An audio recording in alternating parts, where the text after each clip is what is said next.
Oh, okay, we are live right now, live from the village right now. It is 3 minutes past 8 p.m. right now. It is the 4th of December 2023 right now. It is Monday right now. And you know what that means right now? That means it is movie night right now. We're watching The Devil's Rejects. This is the sequel to House of a Thousand Corpses, which we watched a couple of weeks ago.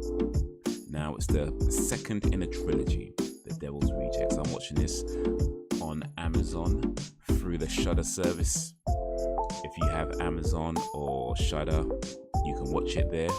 If you're subscribed, or maybe you can get a free 7-day trial or something like that. If you haven't been subscribed already, you might be able to get a free trial if you've already subscribed, or if you had it before, then just gonna have to pay for it.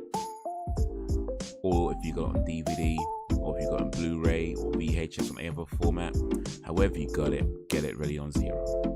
But if you don't got it and you don't want to get it, it's all good. You can still come along and have some fun. But for now, let me switch over to this screen and just chat to y'all for a little bit. Okay, so we're about to watch The Devil's Rejects, part 2 of a trilogy.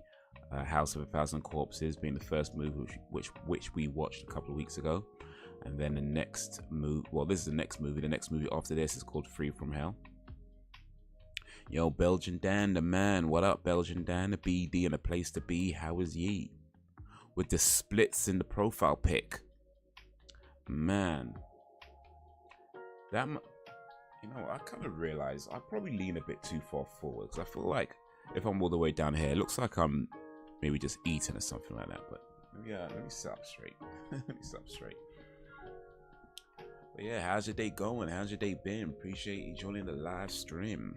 About to watch Devil's Rejects, part 2 of the trilogy from Robert Zombino.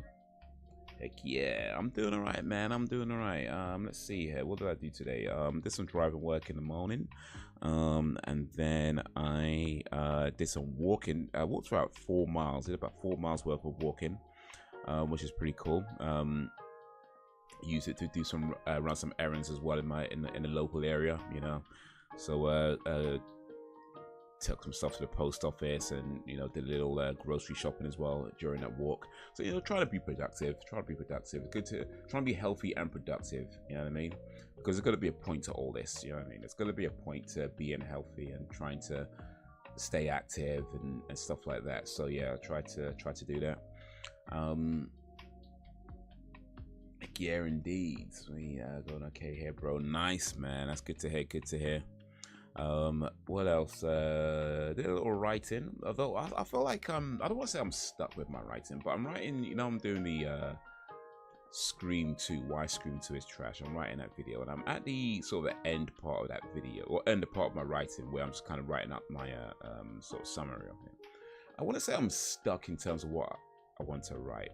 I feel like I know what I want to say. I'm just not sure if the words are coming out the way I want them to.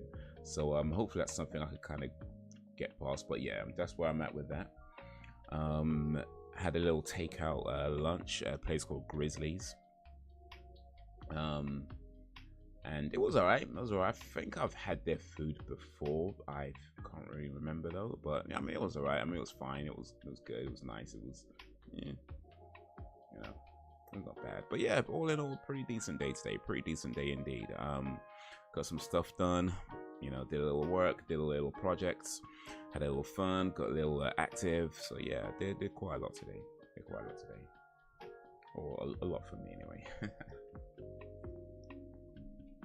But yeah, you know what though? I feel like the more I do sort of physical stuff and being active and being more purposeful, I should say, about, you know, my health, the more I think about things like being useful, right? Because for me, there has to be a point to everything, and a point has to go beyond just serving itself, you know. And of course, I'm sure different people feel differently about this, and I'm not trying to knock anybody's opinions or whatever, but it's just kind of how I feel about it. It's one thing to say, okay, I want to be healthy. I've kind of identified that, you know, I was heading in an unhealthy direction. You know, I wasn't quite dangerously there, but you know, I was heading in that direction. So okay, cool. I don't want to go in that direction. I do want to be healthy, so I'm being purposeful about, you know, what I eat, about being active and this kind of things. But then beyond that, it's like, okay, well, why am I doing this? You know, why do I want to be healthy? Like, what am I going to do with that health? So there has to be like a point to this. And so I think about things like, you know, being useful, you know, and you know, not being lazy, and you know, stuff like that, where it's like, you know, I think as men as well, especially, like, we're often we're brought up as in a way of being like, you know, you have to be useful, but it's often in a way of like, you know, you have to have a job. And I guess that's part of being useful, right? It's part of it, but I don't think that's all of it.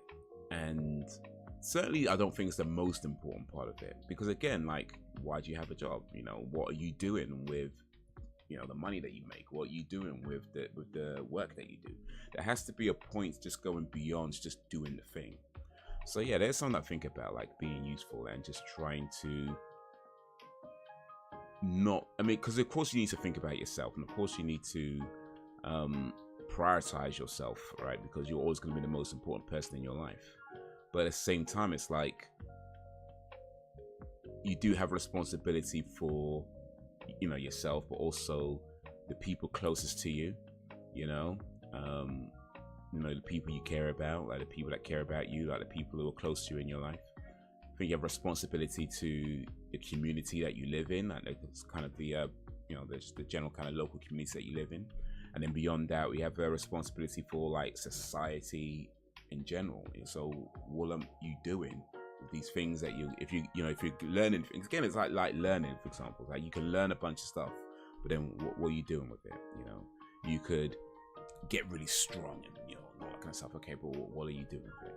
You know, so it's like, there has to be, for me, I just feel like there has to be a point that goes beyond just the act itself, because then it becomes self-serving, and then it's like this big kind of circle of, okay, you're doing this to get strong, and you're getting strong to get stronger, but what's actually happening beyond that? So yeah, anyway, that was a little ramble.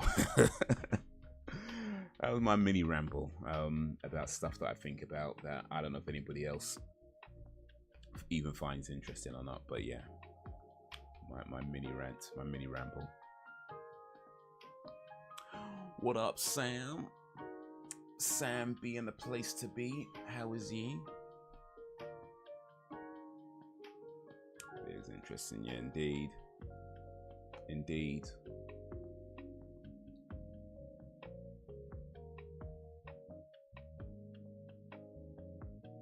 You know, it's like when you, if you know anybody, or if you hear about people who, like, you know, go gym and, you know, you're renting again a little bit, just a little bit, you know, and it's like,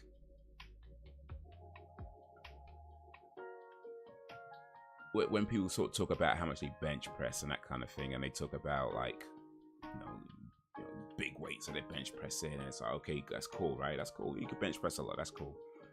But then what do you do with that strength? You know, what are you doing with that strength? Like, how does that strength, how is the ability to bench press, you know, 200 kilograms or whatever it is, you know, 500 kilograms? I don't know. I don't bench press that much. So I don't know what's heavy in bench pressing. But you know what I mean? Like, how's the ability to do that benefit you, benefit the people around you, you know, benefit your community, benefit, you know, society at large? Like, what is learning that, or what is acquiring that ability doing beyond just having that ability, you know?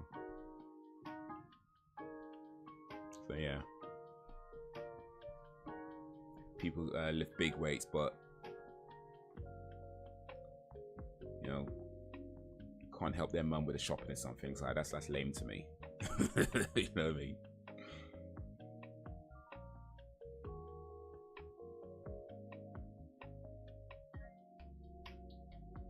Sounds like functional strength versus heavy lifting, right? Yeah, I guess, yeah. I think that's a good way of putting it. I think that's a good way of putting it. It has to be a purpose. I mean, bragging isn't useful. Is bragging useful? Is bragging useful? I guess bragging could be useful in some circumstances, like if you was a battle rapper, for example. Bragging comes in handy if you're a battle rapper. Or what else? I don't know. Maybe there's another circumstance where it comes in useful. It comes in handy as well. But I don't know. Maybe I should start bragging more. Maybe I should start bragging more. Start bigging myself up more and talking about all the things that I can do, all the things that I've done. Maybe should I start doing that? Maybe I should start open up these streams. So, well, actually,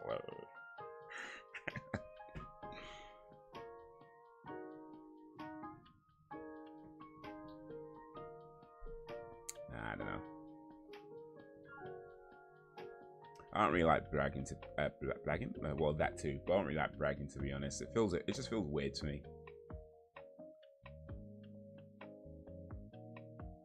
I'm bragging. I made my Instagram bio Christmassy.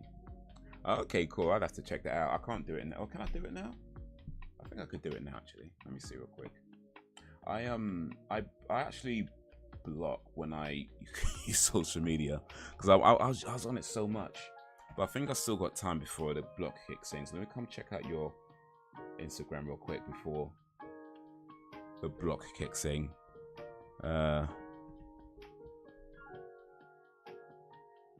See, it's Christmassy bio. Oh really? Okay. Okay, well. Well, I won't say anything. I won't say anything, but not very Christmassy at all, actually.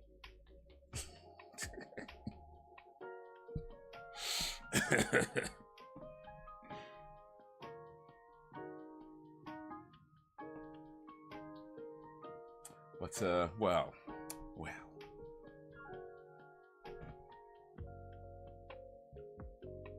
Sounds like a New Year's resolution. Ready to go indeed. No, I need to go see. Well, what? Go see at your own risk.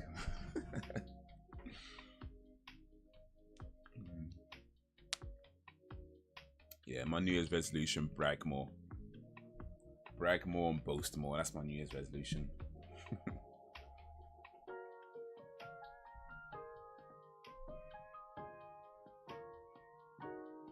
Christmas trees. Well, actually, no. To be fair, they were there. The Christmas trees are Christmassy. Yeah, that's fair. I think I have to, you know, I can't disagree with that. It's just the bits in between the Christmas tree. That's the problem. You got a Christmas opening and a Christmas ending. It's just a bit in the beginning, in the middle. That's kind of an issue, but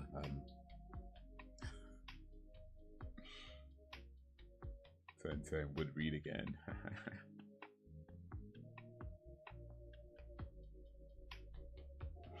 Well.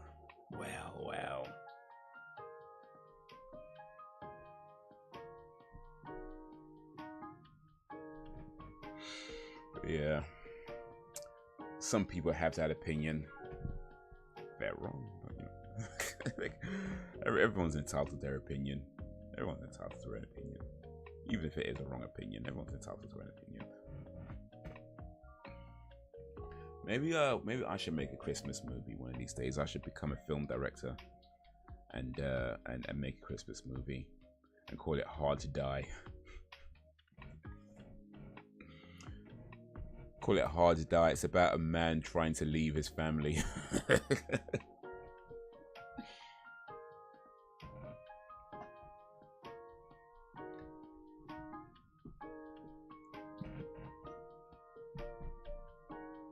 It's about a man trying to leave his family at Christmas.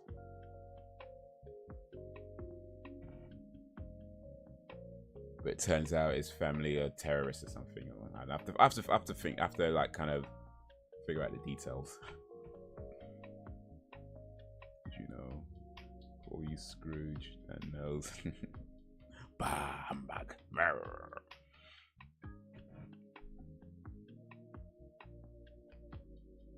It's not a true love story, innit? Christmas time is upon us, though, isn't it? What's the time actually? Ooh, gonna have to start this movie soon, actually. So yeah, if you're not already, get ready on zero. We'll start it in a minute or two. This is the Devil's Rejects for today. But yeah, Christmas time is upon us, man. We are, what is it, 4th of December. So we are, what, 21 days away from Christmas. 21 days away from Christmas. We are in the Christmas season right now. It's the time to start singing carols and stuff. Cool shirt, by the way. Oh, okay, appreciate that. Thank you. This is Zio Zanardo. He's a grime MC from Wolverhampton, and he did a show in London about a month ago, I want to say. But yeah, I went to see him perform in London, and I bought his shirt at the time. But yeah, men like Zio. I actually interviewed him for my podcast last year. So yeah, cool dude, doing some great things. So yeah, that's the shirt, Zio Zanardo. Raw.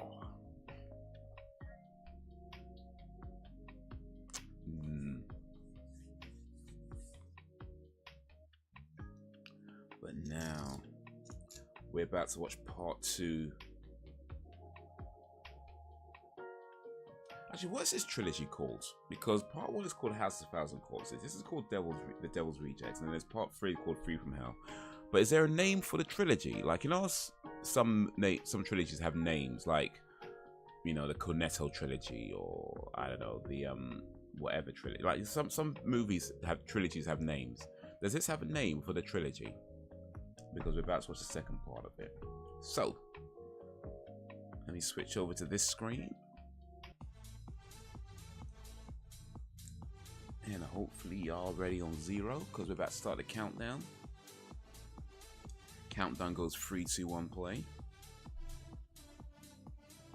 So in 3, 2, 1, play. The Firefly family is what people call. Oh, okay, cool. So this is the second part of the Firefly family trilogy. Appreciate that. Thank you. It was Christmas Eve. We walked out. Me and my John left a note saying off to get milk. Me and Lucky had to find a way to enjoy Christmas without him. True story, bro. True story. I don't know, every Christmas without me has been absolutely miserable. I know.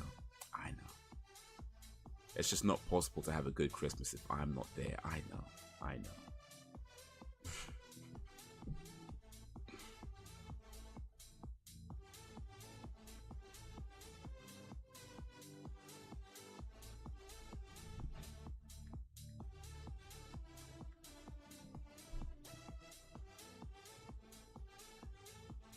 Every year it's like, when's daddy coming home? And he's like, yeah, he'll be home soon.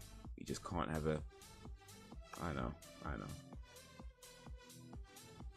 One day I'm gonna come back. I don't know if you see that episode of Fresh Prince of Bel-Air when Will Smith's dad comes back and leaves again. that's gonna be me one day. We'll come back on his 18th birthday and be like, yeah, we're gonna hang out, and then be like, just bail him all over again.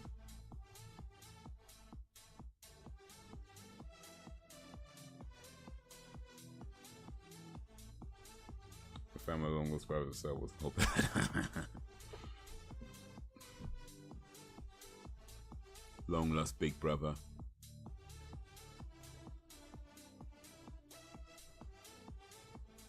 Woman getting dragged naked along the ground. Damn, man. Hope they're getting paid. She is naked too. Like, damn, man. That's gonna hurt. I can imagine, like, getting dragged naked across the ground like that. Like, I mean, let's have some kind of mad special effects or something. Like, that's gotta hurt. Like, that cannot be comfortable at all. And she's got to like play dead the whole time and not move. And but I hope they compensated her well for this. Is all I'm saying. Because that can't be easy at all. Like that. That's gonna be real difficult.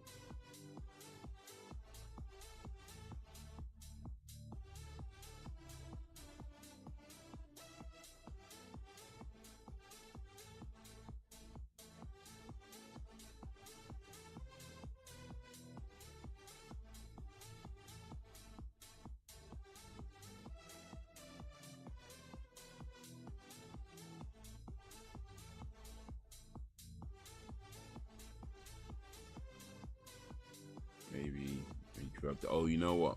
That's not even an impossible thing. Like movies, these are mad things. Be drugging their actors and stuff. Probably told her she's gonna be the star of the show, star of the movie. She's like, oh wow, cool. Like, yeah, drink this.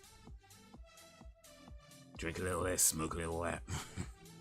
Actually, that's not funny. If that happened, that's not funny at all. That'd be horrible if that actually happened. I hope that did not happen. That'd be absolutely horrible if that's true. But it happens though, right? You know, like movie execs. There's some cruel people out there.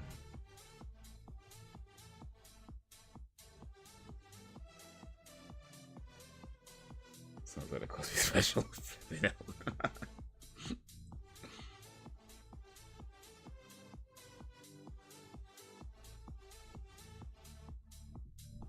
Pill Cosby.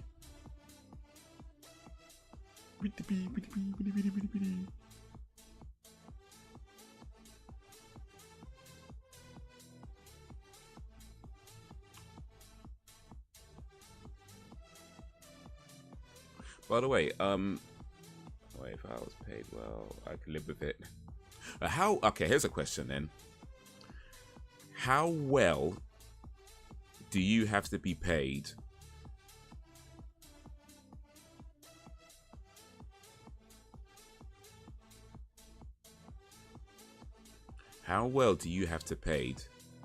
to be in a movie where they drag your naked body along the ground? That's a question for both of you, by the way. For everybody in the chat right now. How well do you have to be paid to be in a movie where they drag your naked body along the ground?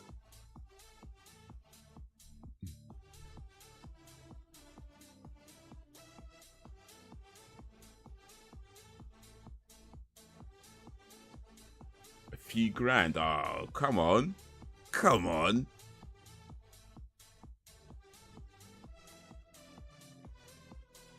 I think you could get more than that. I think you could get more than that. Come on now.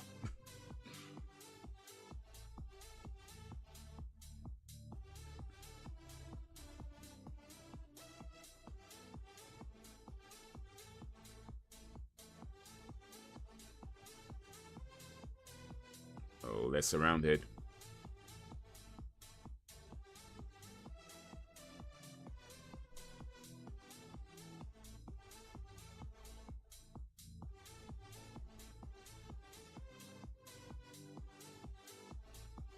Enough to retire and live in luxury for the rest of my life. Okay, oh, yeah.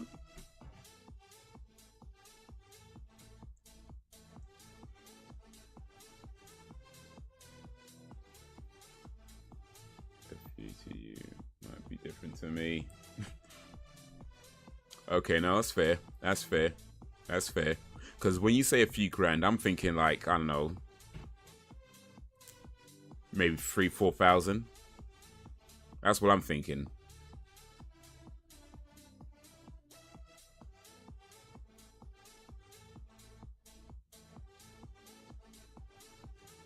But yeah, no, I'd want more than enough money to never have to worry about money ever again. Like, ever. Like, not even close. Like, enough to live in luxury for like 20 lifetimes or something, you know what I mean? It wasn't enough. You can't be letting somebody drag you across the ground all naked and then still have to go get a regular job afterwards. Nah, allow that. I'd want some serious coin.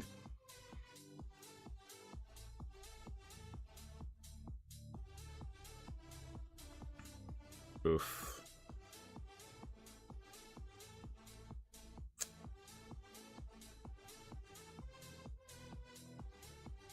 Open up with a shootout though. Can't be mad at that.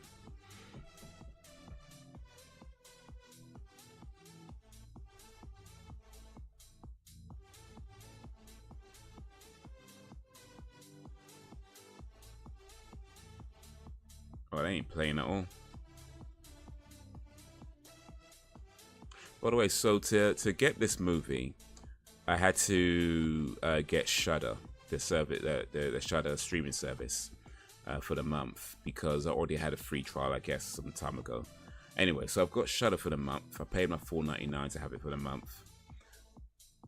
As a long time Shudder user, Sam, what's your top recommendations of films to watch on Shudder? I don't know if I'll get to watch them all, but I'll try and maybe watch a couple here and there if I can before the month is up. So I'm getting my $4.99's worth. Well, more than my $4.99's worth, really, because, you know, while they're watching this.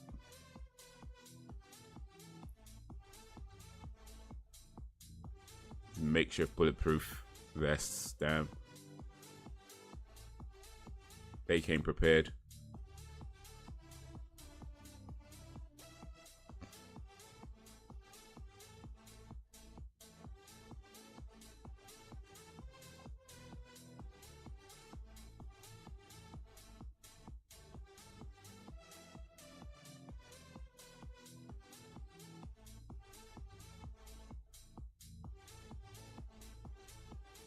Alright, get him.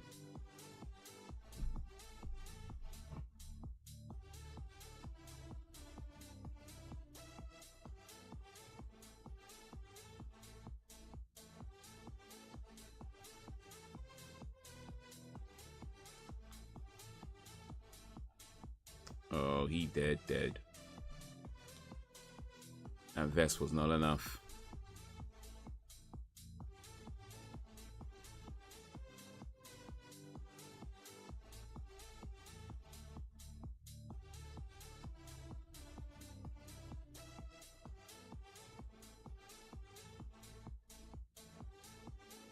Oof. Whoops.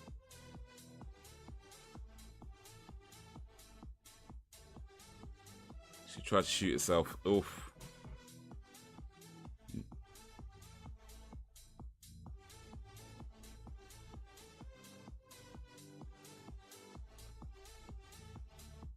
Sid Haig.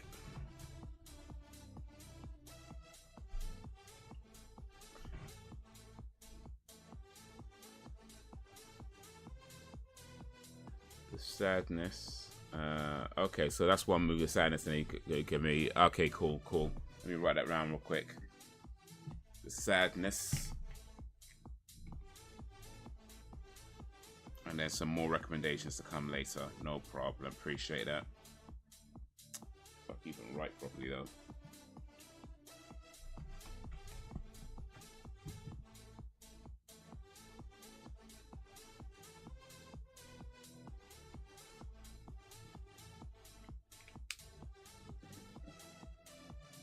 Jeffrey Lewis, Priscilla Barnes,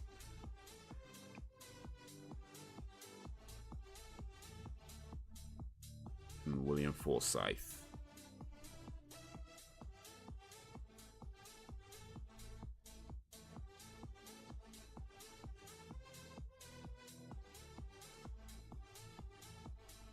Danny Trejo. Was that Diamond Dallas Page? Did I say that right? There's Diamond Dallas Page in this movie, DDP. I saw Diamond Dallas, I think. I don't see if it said Page or not.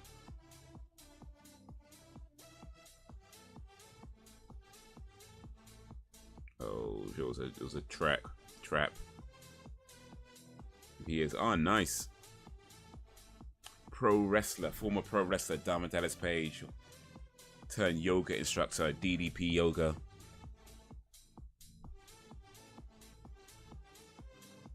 Oh, they just kill this poor woman trying to help them.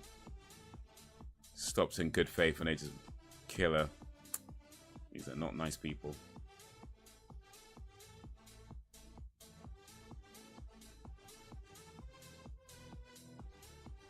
Kill her and take her car. Cruel.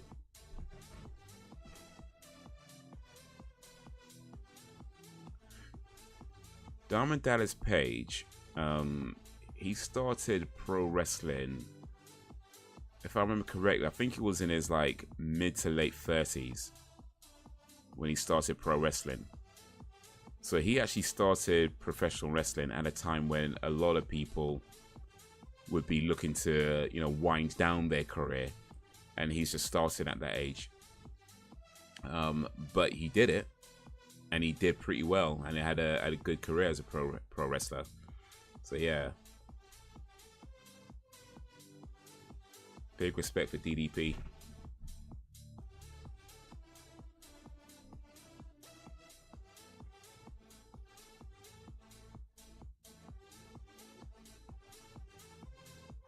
There's too many great movies to list.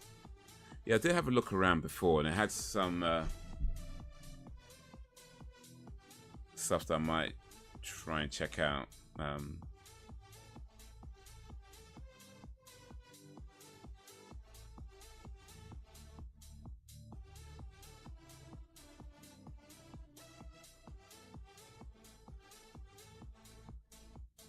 These are the first movie.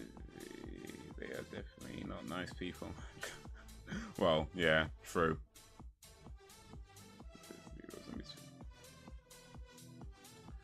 This is Rob Zombie's best movie. Alright. I think Captain Spaulding probably agrees with that. I think we're seeing why he agreed to come back for this movie.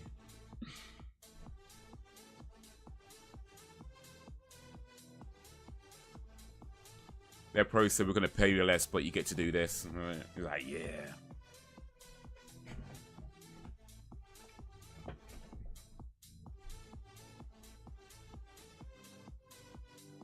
Right, for your next trilogy is underwhelming to say politely. Oof.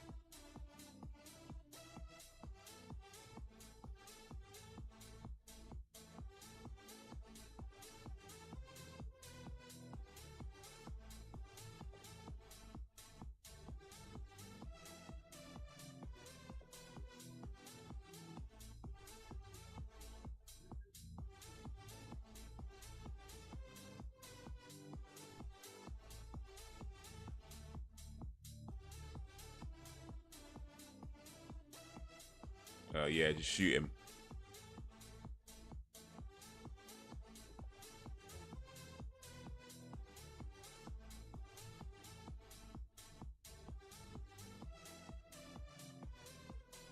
Oh, it was all a dream. Ugh.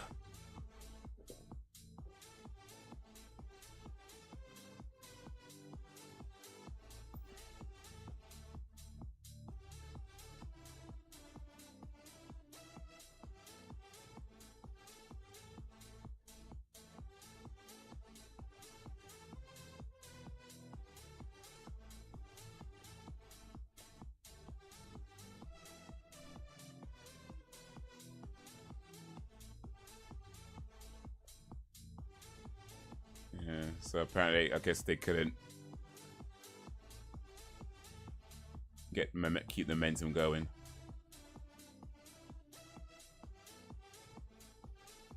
Ah well. Ah well.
come to get you.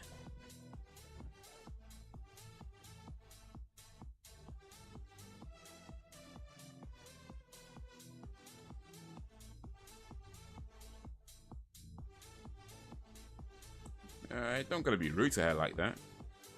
Come on, man.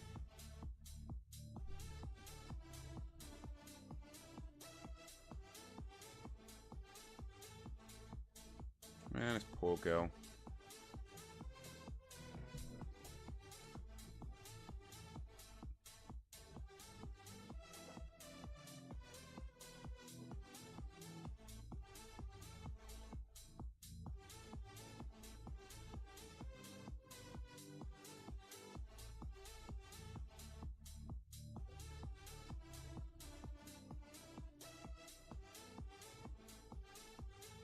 By the way, speaking of underwhelming films, I actually watched Uncharted. You know, they made a movie based on a video game. But I watched Uncharted yesterday with Tom Holland and oh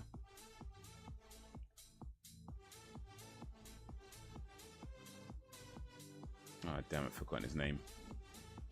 Tom Holland and Mark Wahlberg.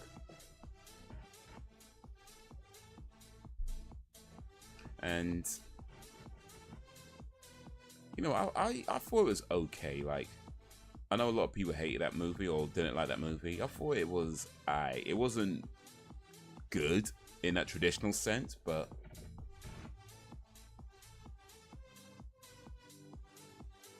it was like it had its charm to it. But yeah, it maybe, I feel like it maybe wasn't. I feel like they just, the story itself just wasn't really told particularly well. But aside from that, it was alright.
Now he's gonna put his friend out.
That guy looks familiar. I'm sure I've seen him in a movie or something before.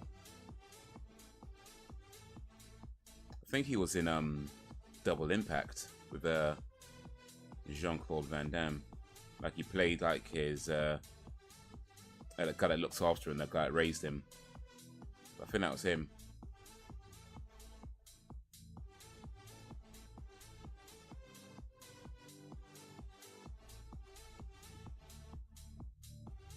Toxic relationships.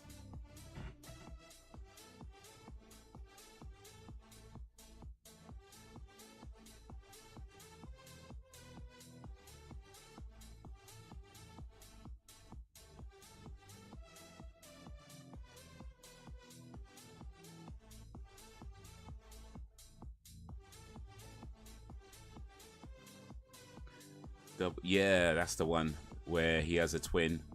I mean, it's him, but yeah, he plays himself. Plays himself twice. But yeah, that's the one.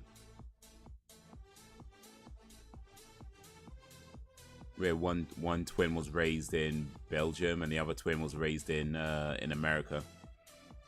But they were like separated at birth. I think Bolo Young's in it as well.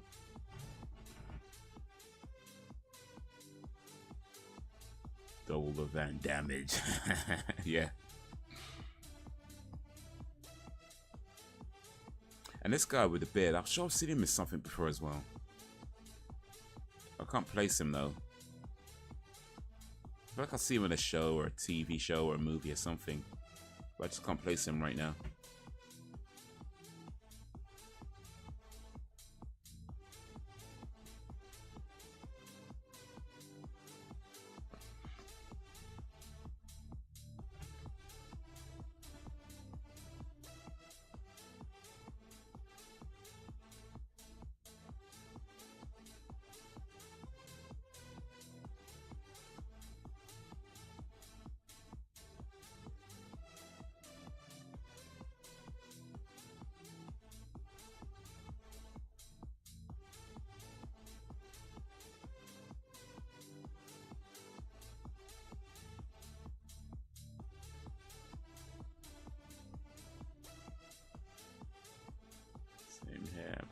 Was really cool in that one.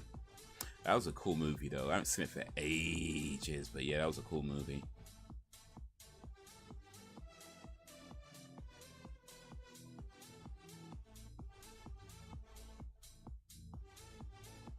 I remember watching that like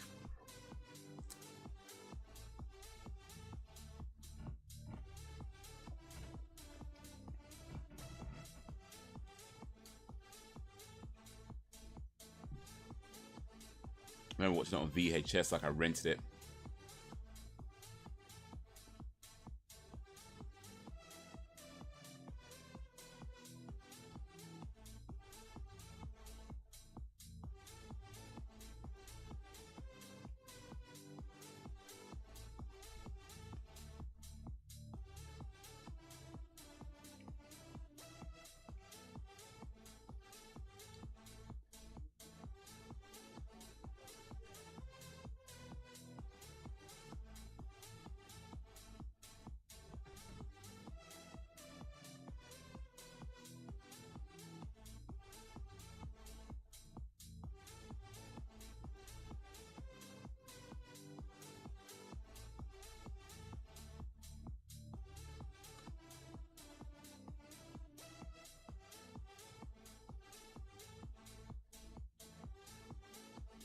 She flirting with him hard.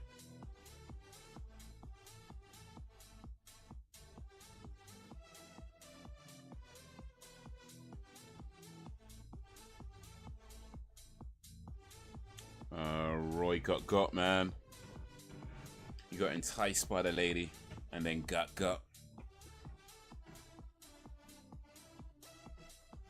I think the moral of the story is don't trust pretty women. If you see a pretty woman, don't trust her. Pretty women in distress, even worse, don't trust it. It's a trap. Pretty woman flirts with you, don't trust it. Don't trust pretty women. And I think that's the message of this movie.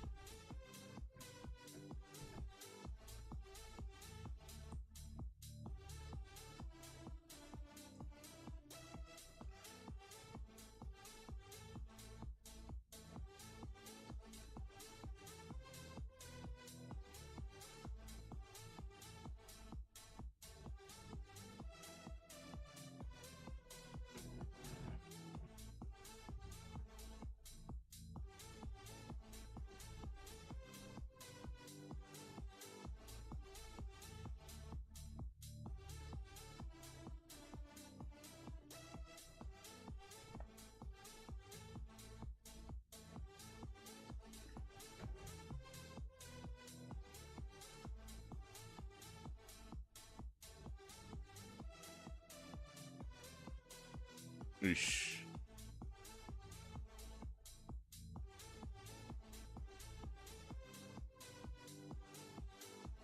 I thought the message was, don't think with your dick.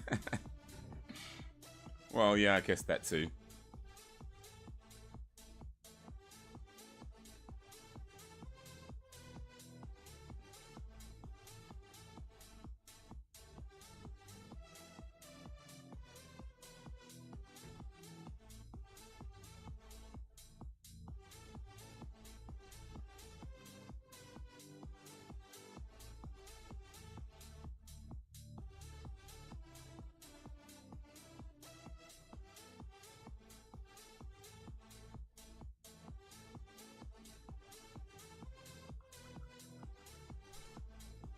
Oof, oosh.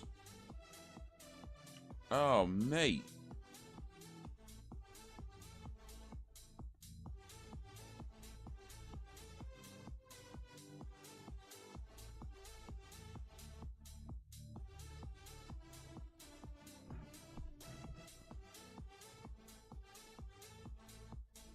Point blank, like, mate.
It's a completely different vibe to House of Thousand Corpses. Oh no, for sure, for sure.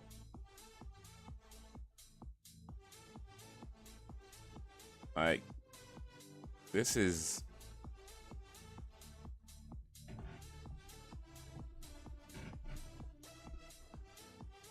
I mean, right now I can't even remember what happens in House of a Thousand Corpses. Like, this feels more violent so far.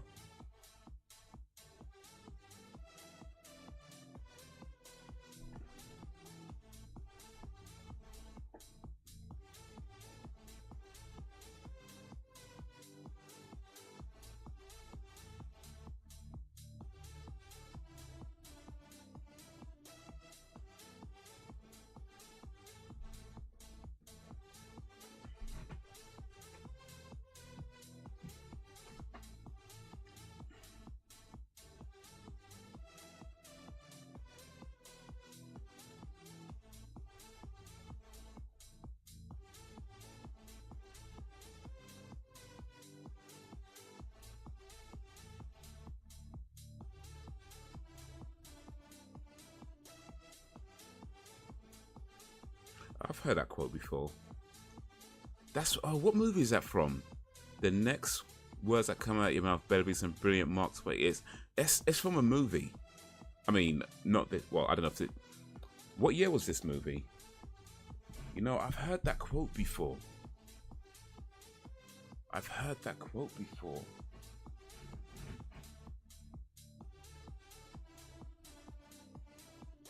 Oh man, Dan, do you know? Do you know what movie that's from? The next quote that comes out based on brilliant Mark Twain checks is getting chiseled on your tombstone. So the quote was, the next words that come out of your mouth better be some brilliant Mark Twain shit, because it's definitely getting chiseled on your tombstone. That's what this character just said. And I know I've heard that in a movie before, but I'm like, man, which movie?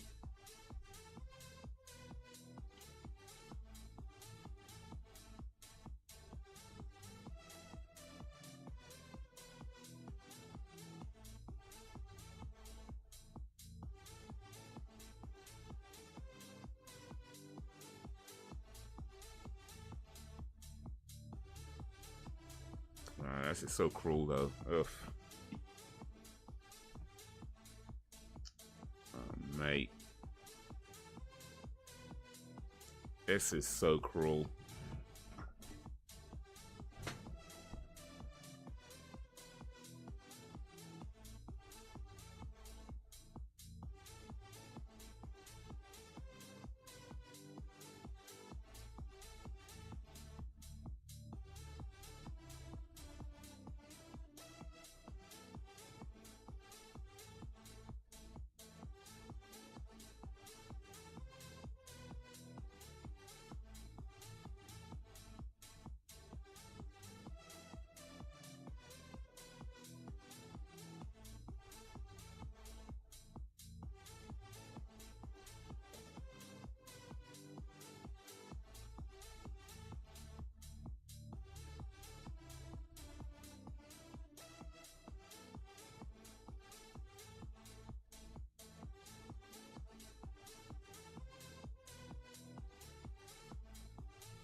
Man, definitely a different vibe to the first movie. Boy, that was jeez. That's actually quite hard to watch though. I ain't gonna lie, that was quite hard to watch.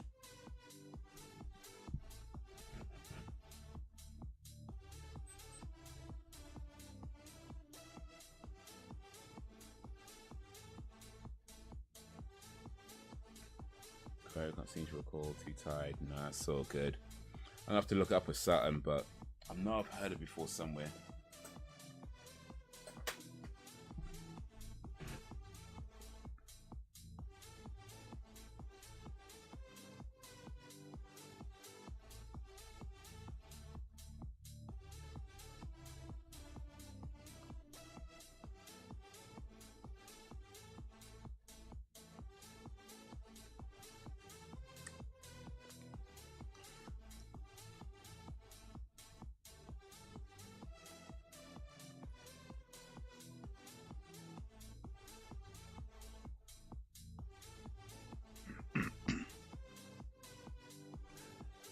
Excuse me.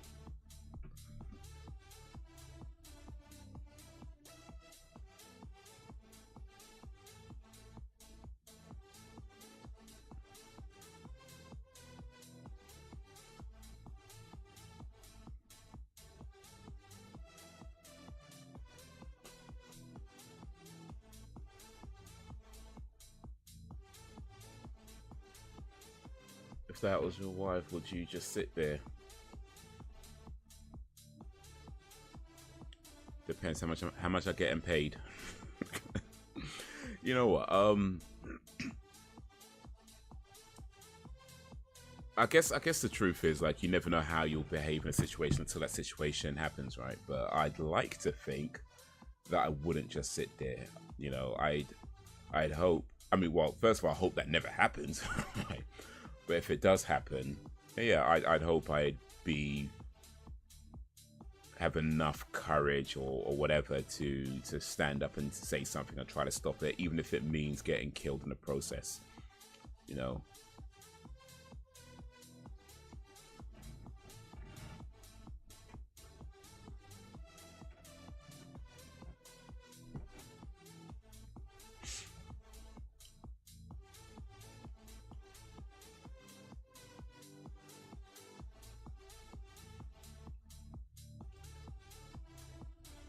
Well, what's you doing?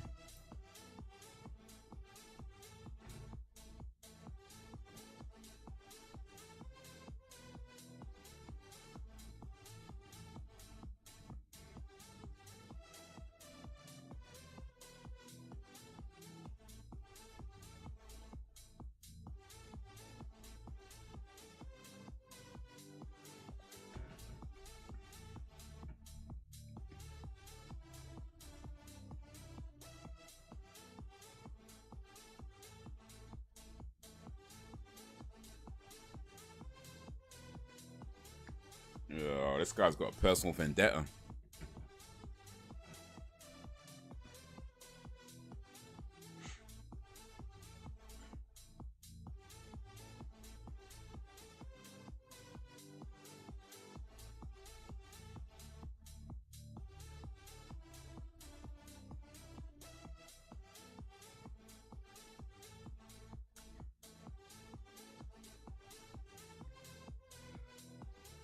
His brother is the cop from the first movie.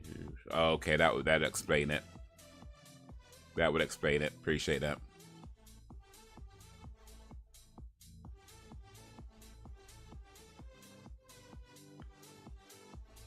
I thought it'd be shot. Oh, the movie ends there.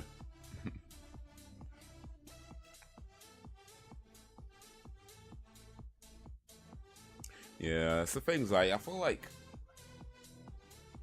we'd always want to feel like we'd be the hero, right? In any situation. And some of us would generally be the hero in a situation, or at least attempt to. But yeah, it's like one of these. But the thing is, like, it's very easy to say what you would do when it's never happened, and the chances of it happening are pretty slim. Like, when you hear about stuff going on about somebody had a gun to somebody's head and they made him do whatever, and you're like, man, if that was me, I would have done this. And it's like, yeah, would you though? Would you? So yeah, it's like, I'd hope I could do the more heroic thing if you're in a situation like that. But boy, that's a tough call, because no matter what you do, it's not going to end well. You know, there's no good outcome, no matter what.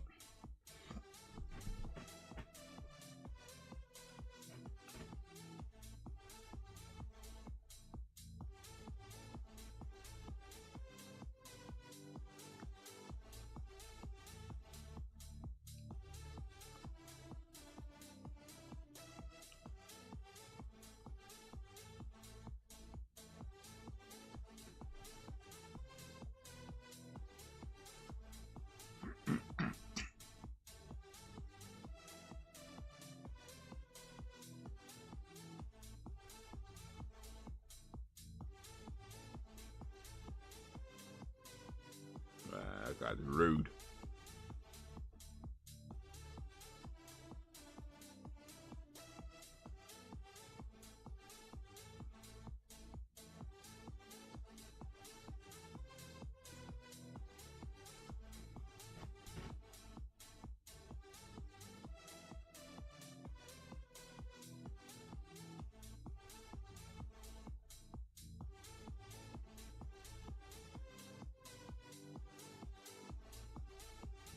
Rush with adrenaline of having a gun aimed at you, special.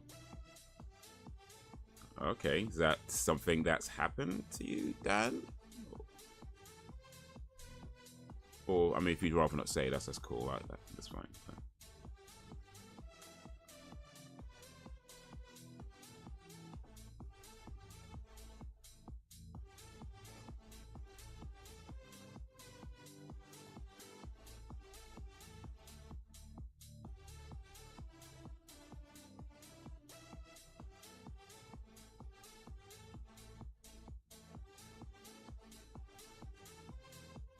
Oof.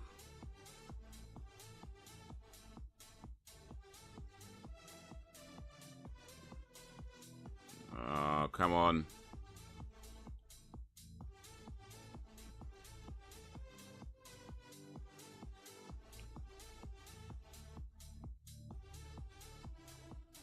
Oof.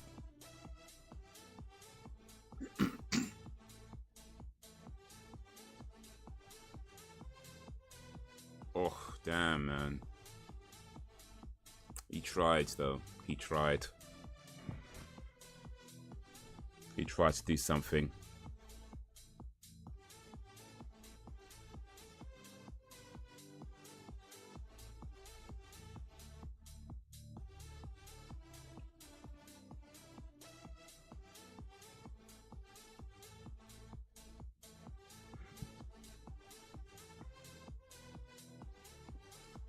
Oof, damn.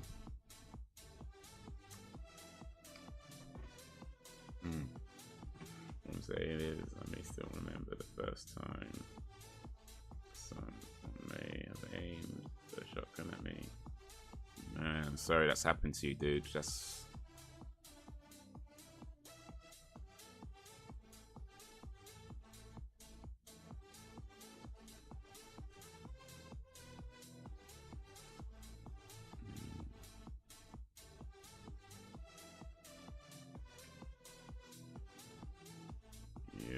Right, that ain't never happened, but boy, no, that's not happened to me. I mean, but man, that did. It's that sucks. That has, cause boy.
Man, that was one messed up family.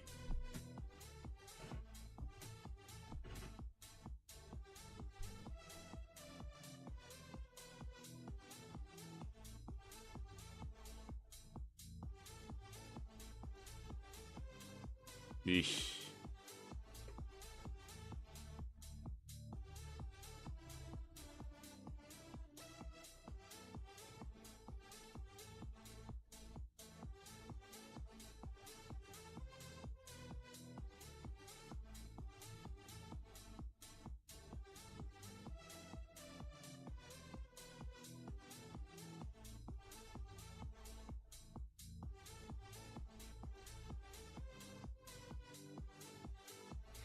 Damn, man.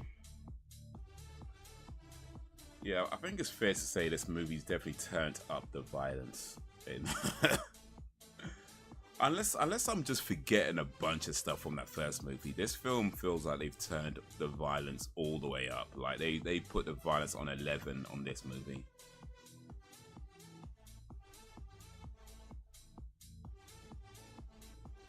So many F-bombs in one moment, for real.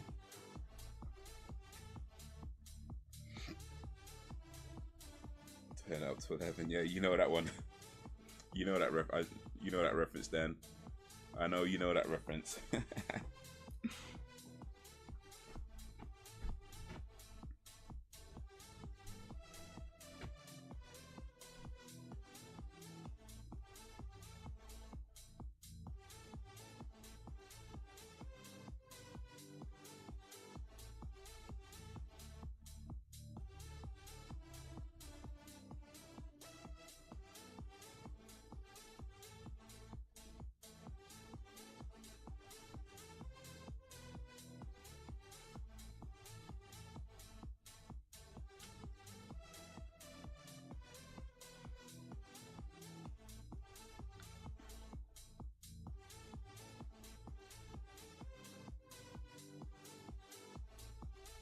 one higher than 10. Yeah. What's wrong with being sexy? I've got that somewhere. Or do I? Maybe I... one of the ones I gave away, actually. Oh well, never mind.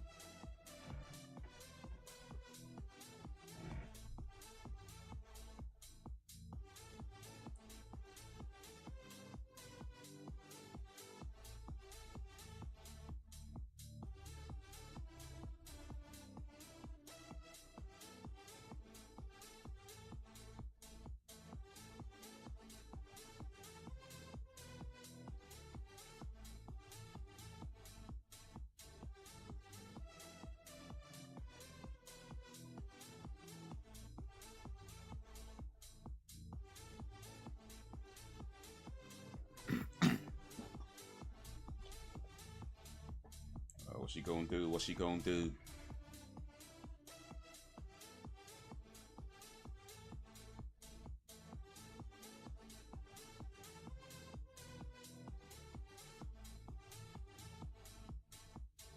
Don't make too much noise.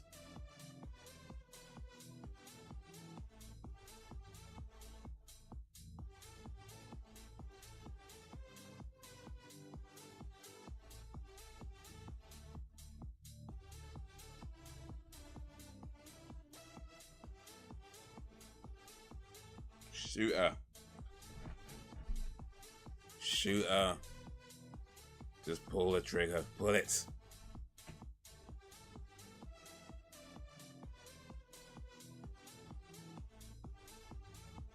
Oof. Oh, damn.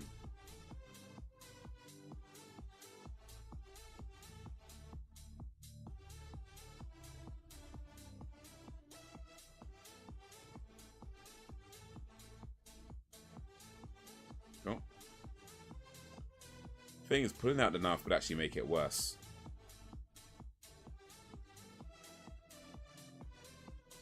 She could shut. No, no, for real.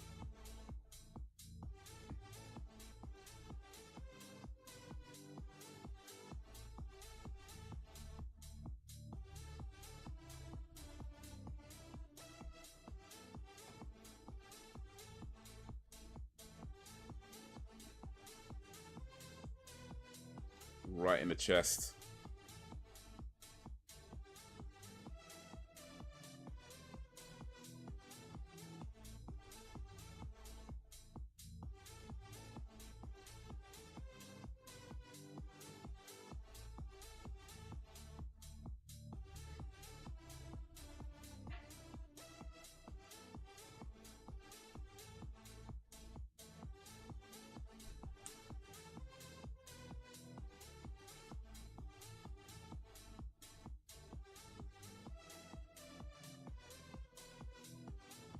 Uh-oh.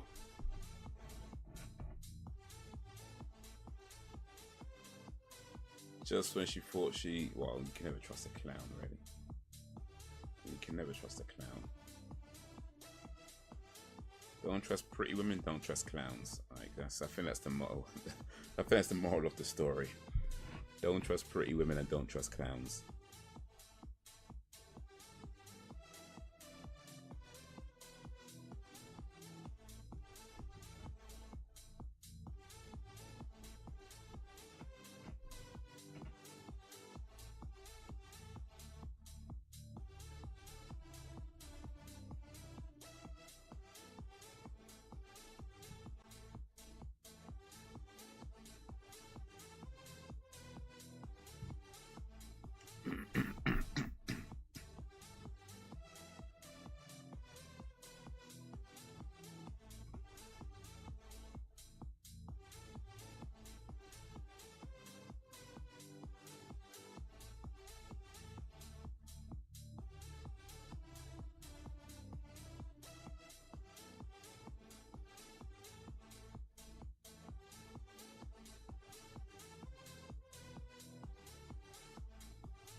One of them ones. Just shut up, dude.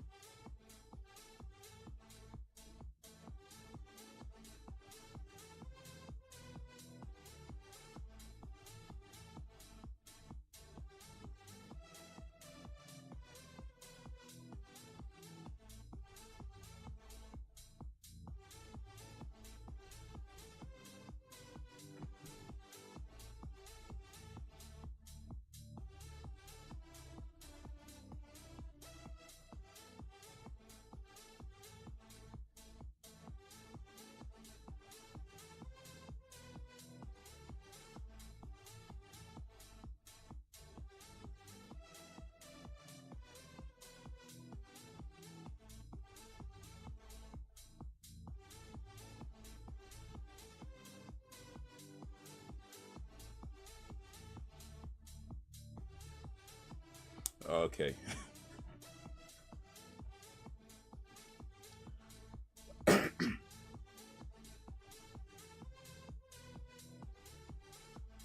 Don't disrespect Elvis Presley.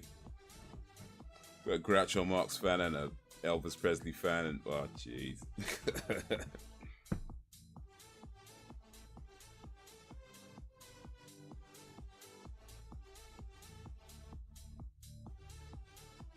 Arguing about who's the best. Well, not quite, but you know.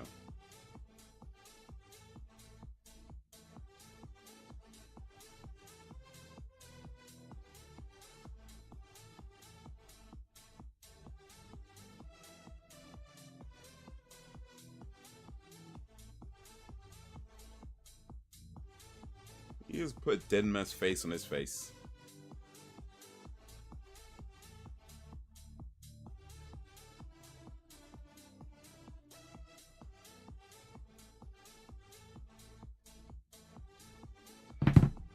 Dude went too far for real. Hell to the king. Are you guys Elvis fans?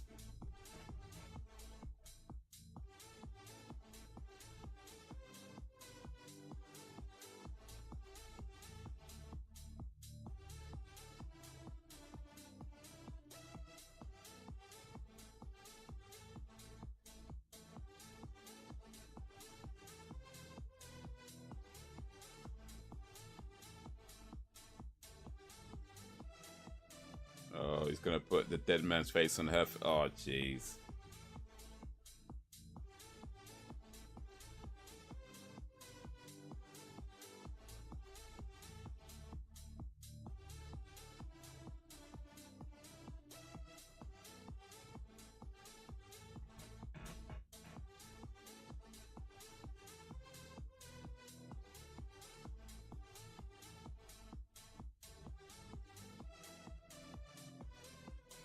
Like Elvis made an Army of Darkness reference. Army of Darkness I've seen for ages, dude. I remember watching the movie. I think I watched it like twice in total, but it was years ago now. So yeah, that I think I probably just need to watch the whole Evil Dead thing again. Maybe we need to do that as well. Do like an Evil Dead season, because I've missed so many of those movies, and I know I've watched Army of Darkness, and I think I've seen one of the earlier ones. I can't remember which one though.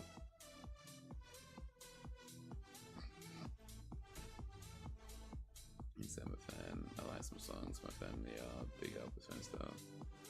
Yeah, we should. Nice. Yeah, and I think about it the same. Sounding like there's a couple of songs that I think are pretty cool, but generally speaking, I'm not following. I know people who like love Elvis. Like they got bare CDs and whatever and collections and.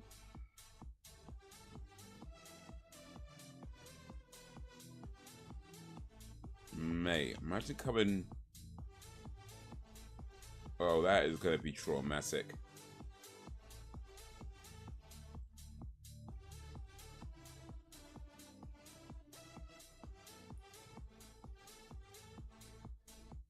Nah. You just turn up to do your job and you see that.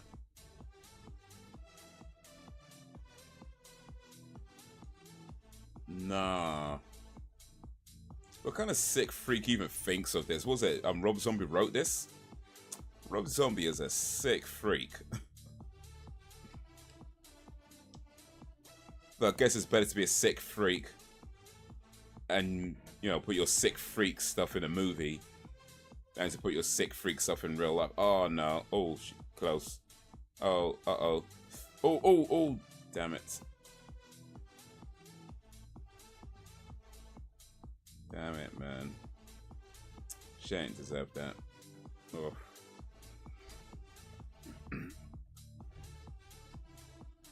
Yo, what up, Lil Jakes? I know we're big fans, so my anniversary of this passing. I listen to Elvis.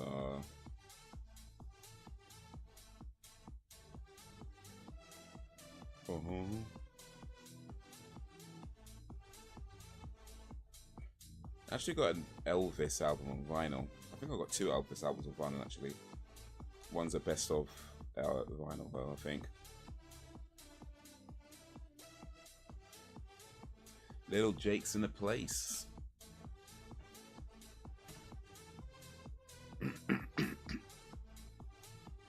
People want to tell more jokes. Nah, so good.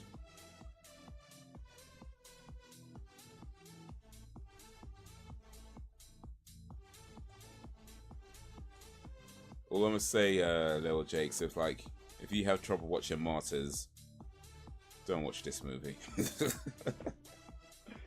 Don't watch this movie.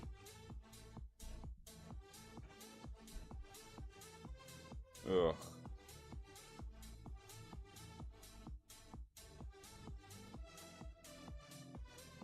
It's very risky.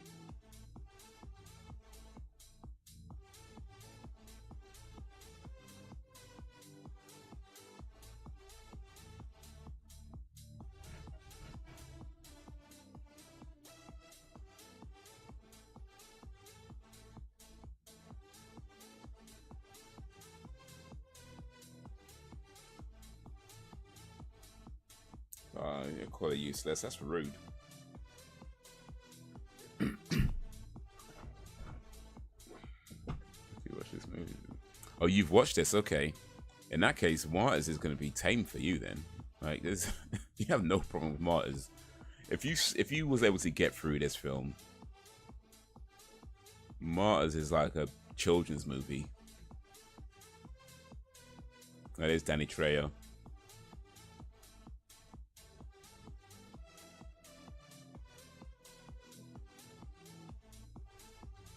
Oh, there's DDP.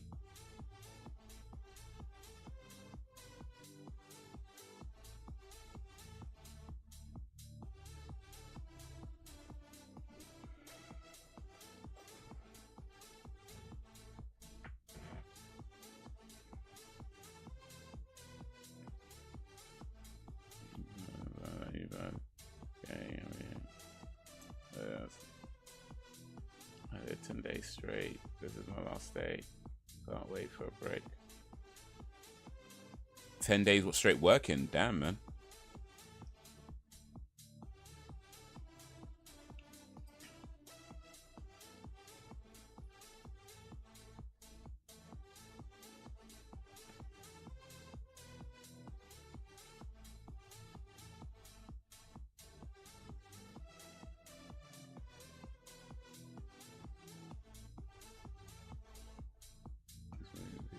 Really uncomfortable. You know, there's just some scenes in this that are kind of hard to watch. You know, there's a couple of scenes in this. Well, one in particular, really. That's just like, ugh. And that's a combination of things. It's a combination of like, you know, the acting, of course, is done really well. The way it's being kind of shot.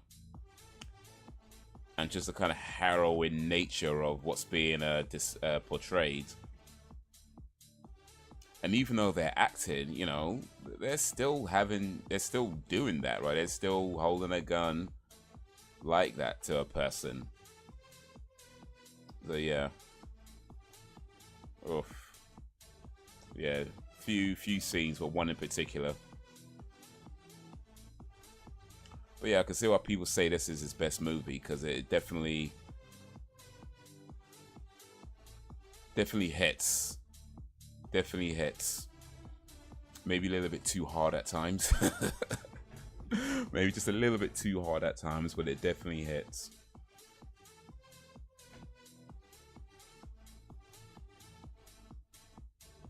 Oh, we still got, how long have we got left this move though, actually? Got about 44 minutes left, okay.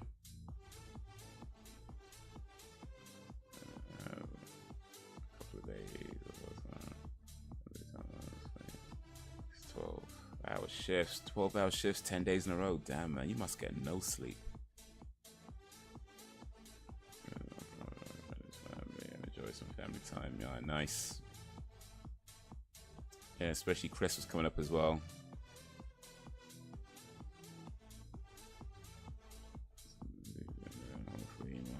Included. Wow. I won't hold my breath.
Indeed.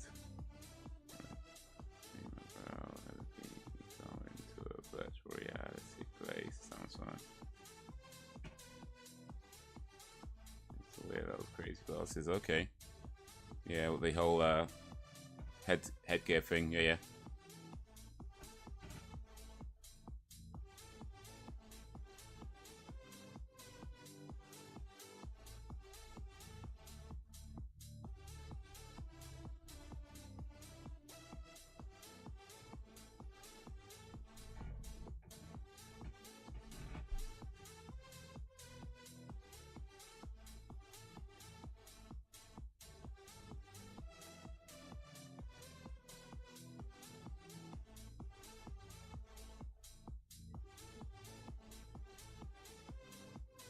And DDP looks so different though. DDP looks so... Okay, if I didn't say his name earlier, I'm not sure I'd recognize him now. Like, it might take me a good minute to recognize him.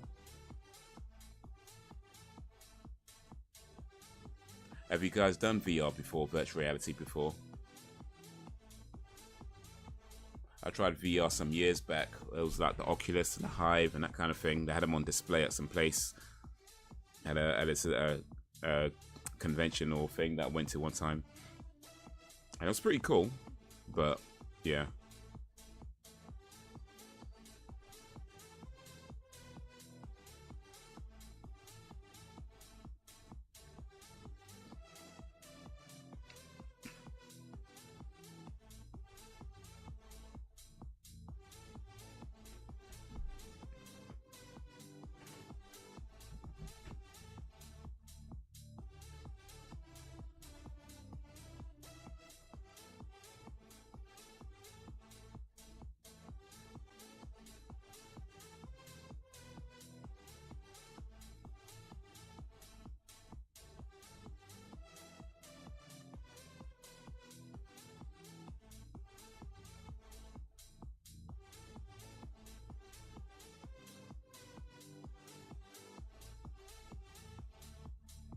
What's he gonna do?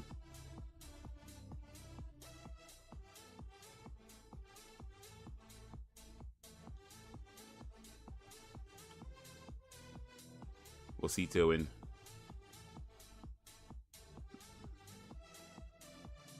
Oh wait, did he?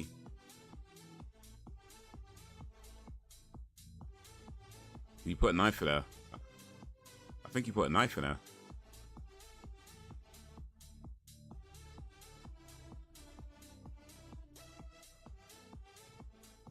He put a knife. Oh shit! While in custody. I guess he's on a different path now. Never tried it before. Yeah, it's a pretty cool experience. It's a pretty cool experience. Definitely worth trying out. I don't know if it's something that I'd want to buy to have though. Like it does feel like. Actually, let me not say that. Let me not say that. But yeah, it's a cool experience. Let me just say that. It's a cool experience.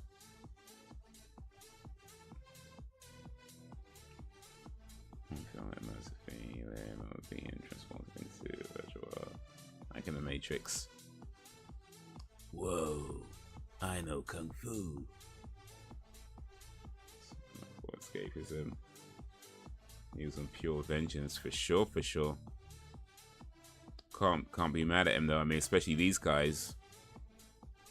Kind of got it coming, to be honest.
Well, guess they get along just fine.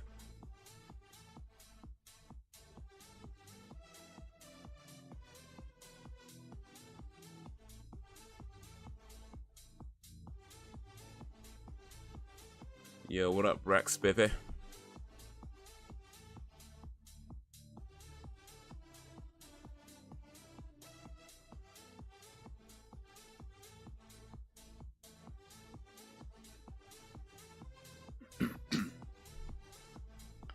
Those rejects a few times.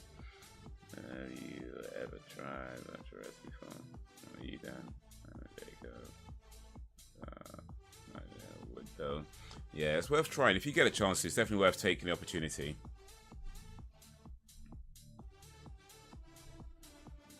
Yeah, come over there for Saturday. Didn't know it was a real story. Mummy Dearest. Okay, what's that, like a movie about an abusive mama or something?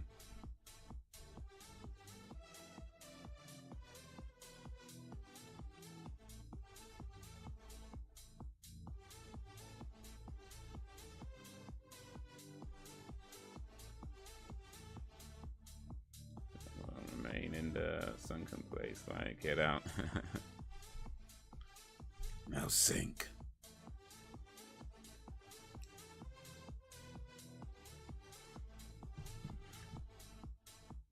No, I'm sure it won't be that bad. Well, to be fair, it was a few years ago since I tried VR. Maybe they've improved it a lot since then.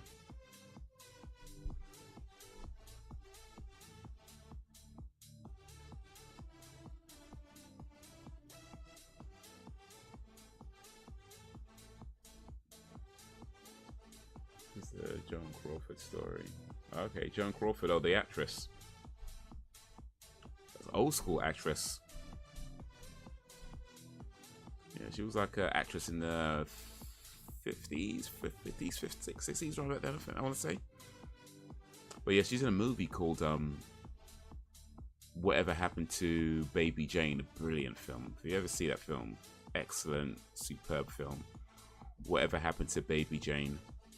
It's Joan Crawford and I can't remember the name of the other actress right now, but yeah.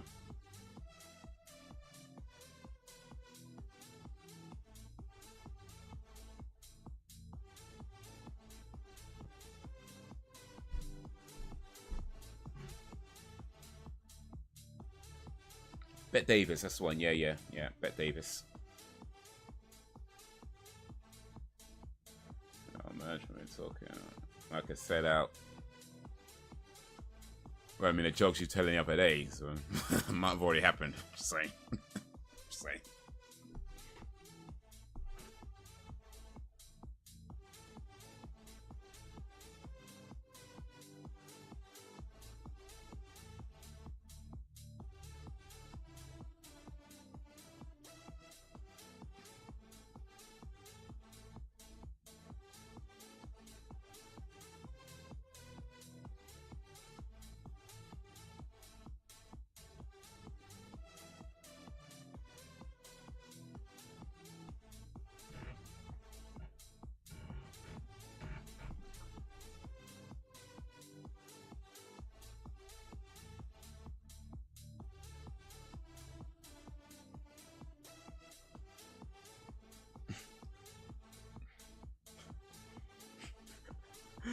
Oh, these guys, man, these guys.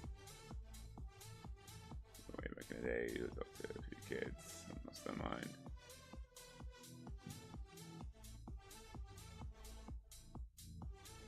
Yeah, but Bette Davis and Joan Crawford hated each other in real life.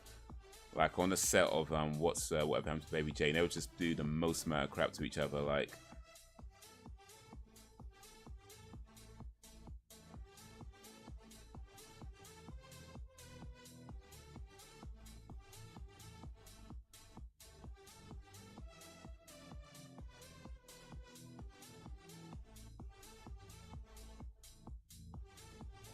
Chick is nice, but that's just enough. Right, that's a big step from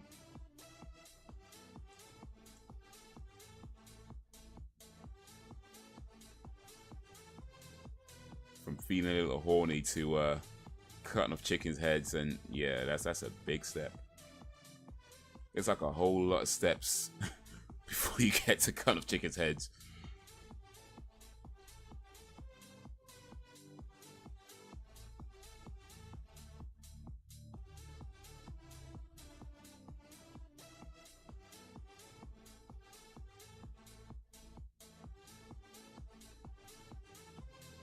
Is he gonna do it?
Mama was in $14. What the hell? DDP, you know.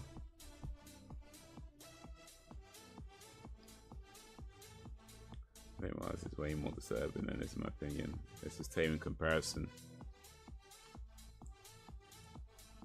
Dude, bear in mind, you haven't seen Masters. You've only seen, what, 20, 30 minutes of it?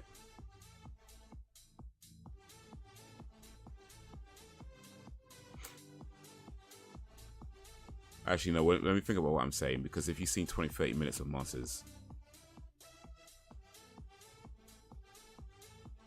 Let me think about what I'm saying for a moment. Because the most...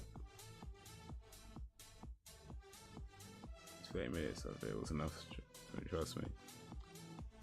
Because in the first 30 minutes of Masters, I'm not sure if you see the most violent parts of Masters in the first 30 bits, and I think they might happen a little bit after that.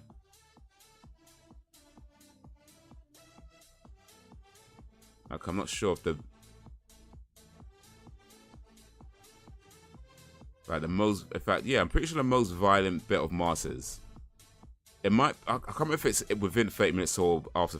I'm sure it's, like, somewhere around there, though. About a 30-minute mark, maybe. Anyway...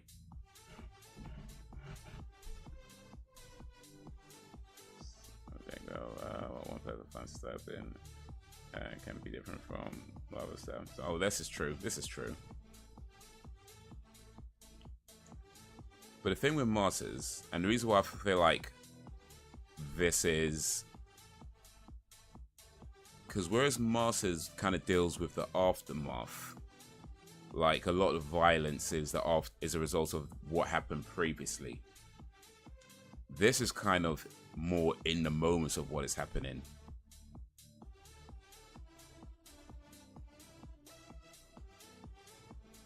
So all the stuff that made, I can't remember her name, Lucy or something, but all the stuff that made that girl go a bit mad, that happened like years ago.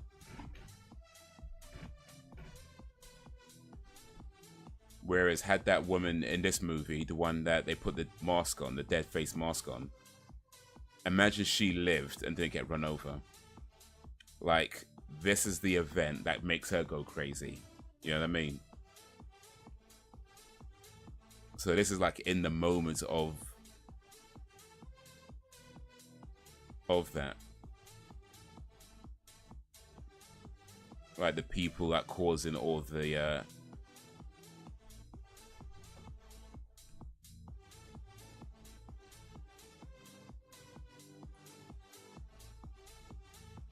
oh wait, is he gonna get him though?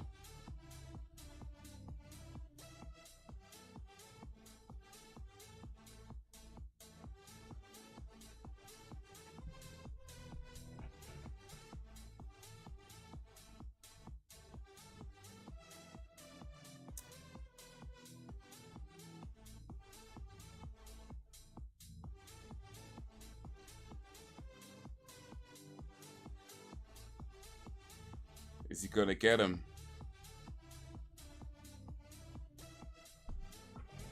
Six, the possession of Emily Rose is another true story. Zombie most of a movie. Kind of opinion. I'm not sure I've seen enough of his movies to answer that. Probably this one actually.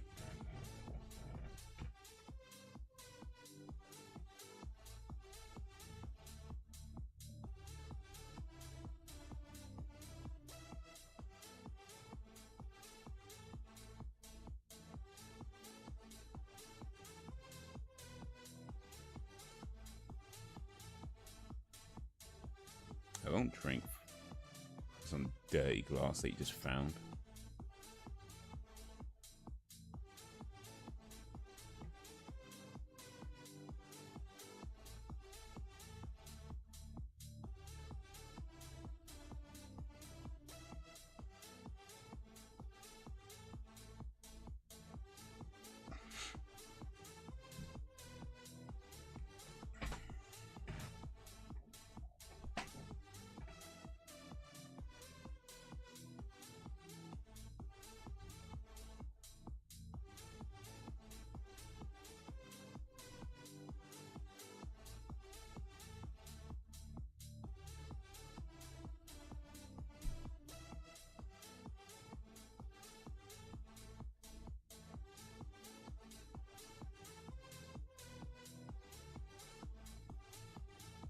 Oh. Charlie played ball. I mean, can't lie, I'd probably do the same thing. I ain't mad at that. I ain't mad at that at all. I don't know about the serving, I think. Parts in this film are uncomfortable on the first watch for sure, indeed.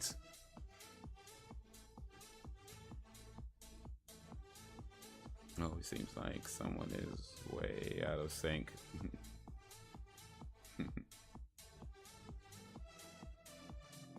Young German chick, yeah.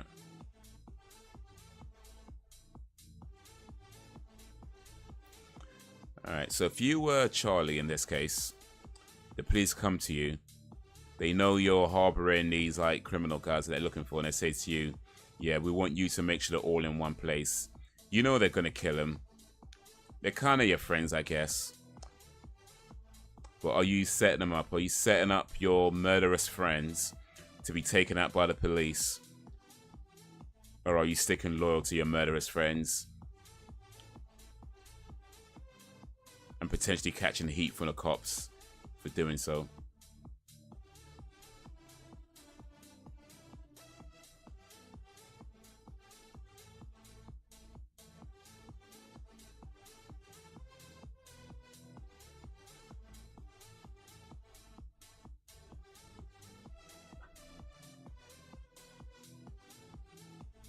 Related, my friends. Okay. Oh, because when he was saying brother, I just figured that was like a figure of speech. He actually meant it was his brother. Okay, fair enough.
This movie compares to House of Free from Hell. Free from Hell I've not seen yet.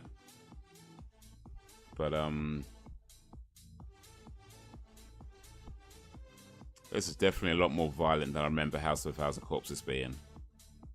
Unless I'm forgetting a lot about 1,000 Corpses, this seems a lot more violent.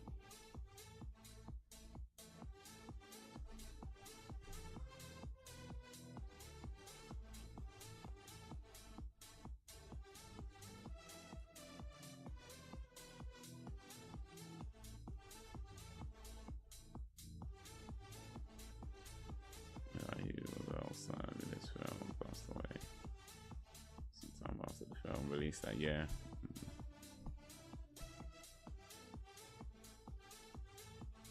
Rest in peace, Earl son.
Yeah.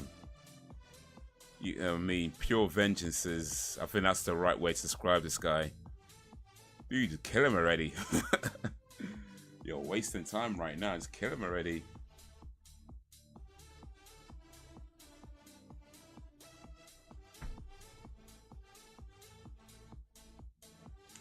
Yeah, about the controversies around the Beyonce and skin lightening. People accusing of bleaching their skin. I didn't hear about that.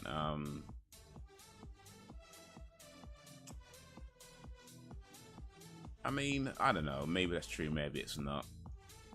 In the end of the day, it's her life to do what she wants with, really. You know. I mean, it's not something I don't think it's a good idea, so to speak. But ultimately, it's like people got to make choices for themselves, and she wouldn't be the first. Dare say, wouldn't be the last. You know. Be kind of hypocritical if it is true though, because she does have some songs about, was it brown skin girl, and you know, have dark skin being beautiful, so she's lightening her own skin. That's kind of hypocritical. But aside from that, it's like whatever. That.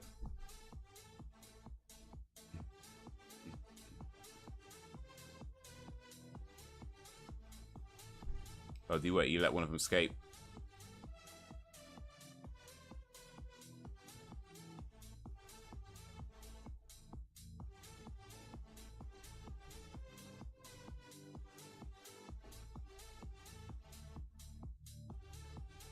You let the girl go. Softy. Should have killed her too. Oh wait. Maybe you quite let her go.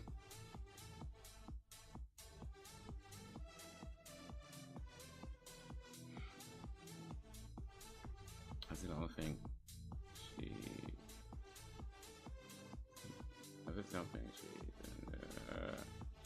it sounds like in the room she was in.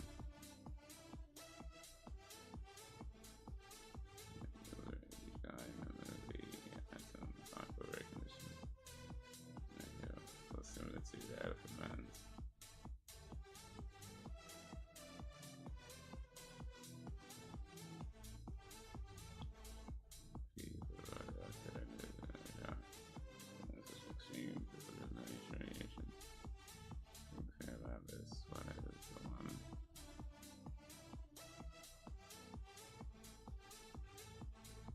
All right.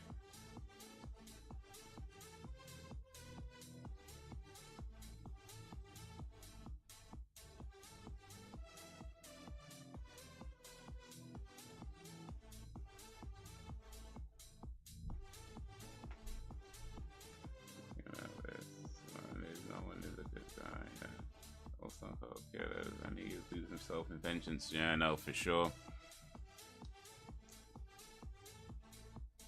Ain't no good guys anymore.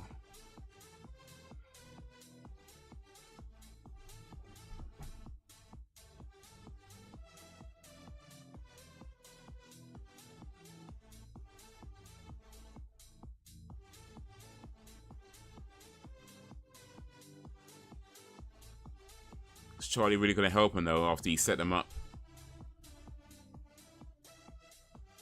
Oh, well, I guess it's not going to matter.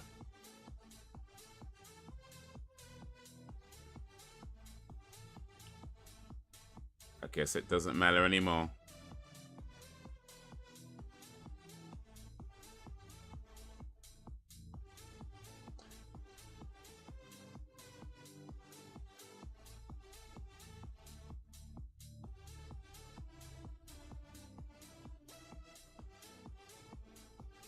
Oof.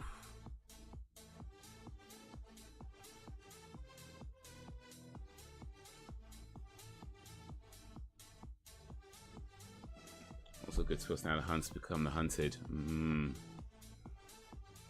She crawling away. Can't feel sorry for her now though. This guy's been a bit cruel, but I mean, she does some cruel things herself. I'm just...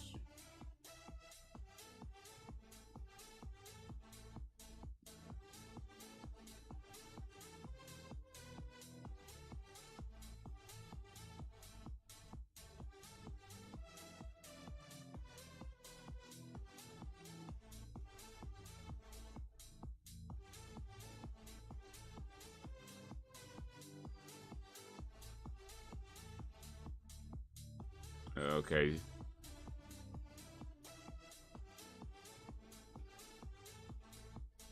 Is he gonna do it? Someone got no, someone's up behind him. Who's that?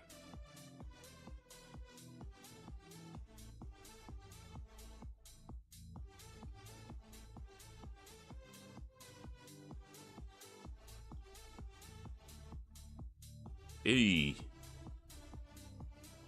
Man, just twist his neck all the way around. Oh.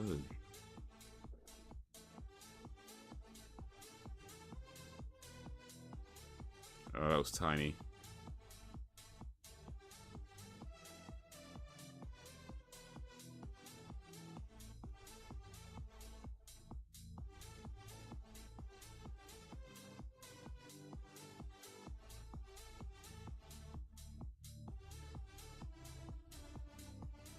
Yeesh.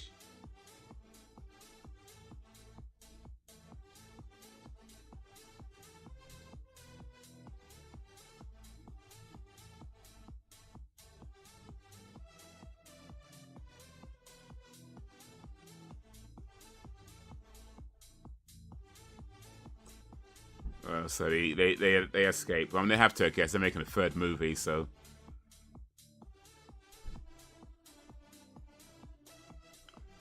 This film, that's how close is that to go on in between the mid 1960s to the early 1980s. People do missing, getting lost, having car trouble, and ending up in a horror type ish. No, I can believe that.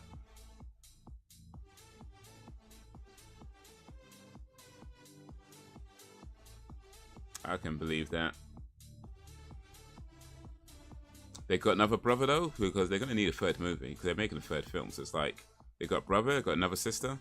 Someone else they like get revenge. Like, guess we have to wait and see. Couple weeks for exciting conclusion. Free from hell.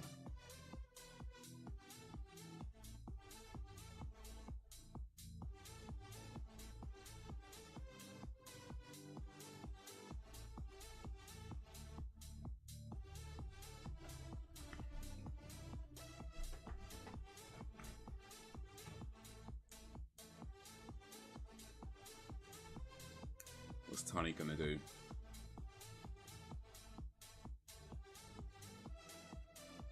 Let's come back into the house.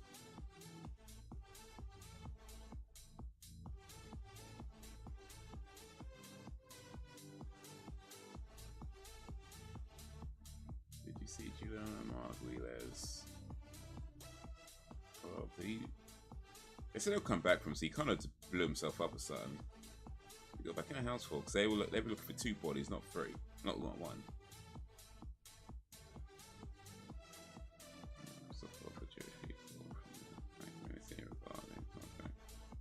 No, I didn't see that. To be honest, when it comes to that, I'm not paying attention to any celebrities. To be honest with you, like when it, I mean, as far as, I mean, it is the Israel-Palestinian conflict is so deep and complex. I ain't checking for celebrities' opinions on that. You know what I mean? Don't get me wrong, I'm sure there's some have some, you know, good views or whatever, but by and large, I'm not checking for what celebrities are saying on it because a lot of times it's just BS. And it's like, why would it be? Why would you expect anything else from them? They're celebrities. Like, they're not. They're gonna say whatever they think they need to say in order to keep their fan base.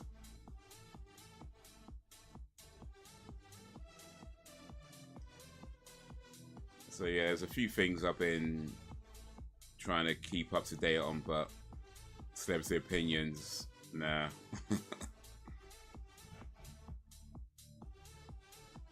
So these criminals get away with it one more time.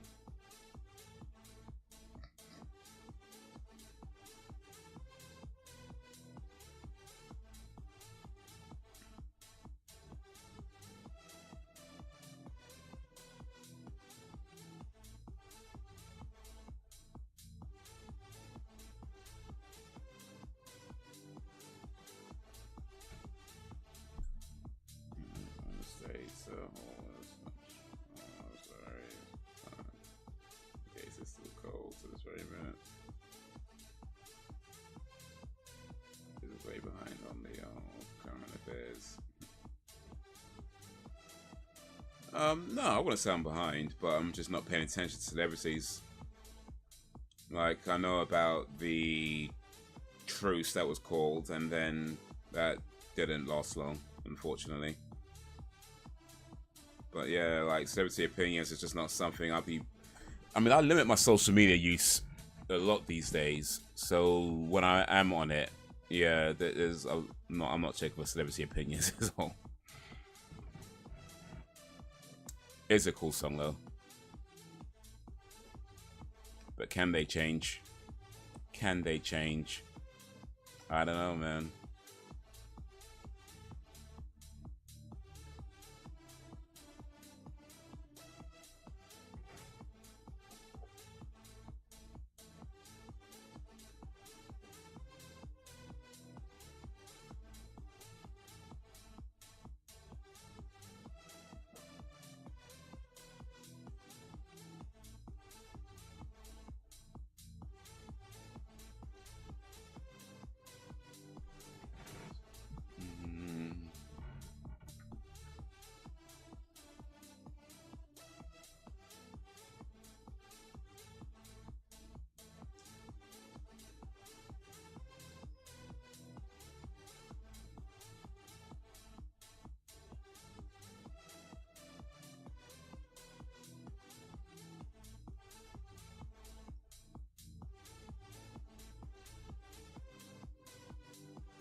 What are they gonna do though? And how come they ain't been shot already? They can see they got guns, right?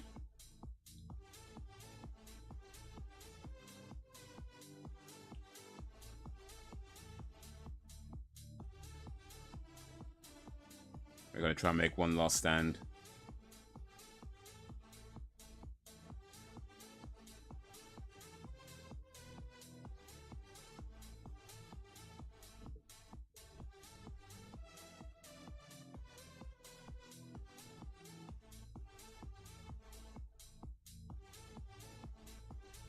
Oh, they are not surviving this. They are not surviving this.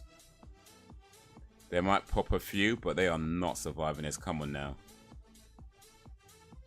There is no third movie.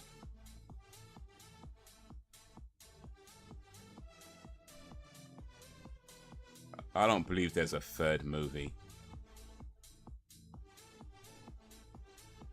That's a lie. Free from Hell does not exist. They are not surviving this. There's no way they're surviving this shootout. Unless Free from Hell is set in the past or something. Don't tell me, by the way. I'm not...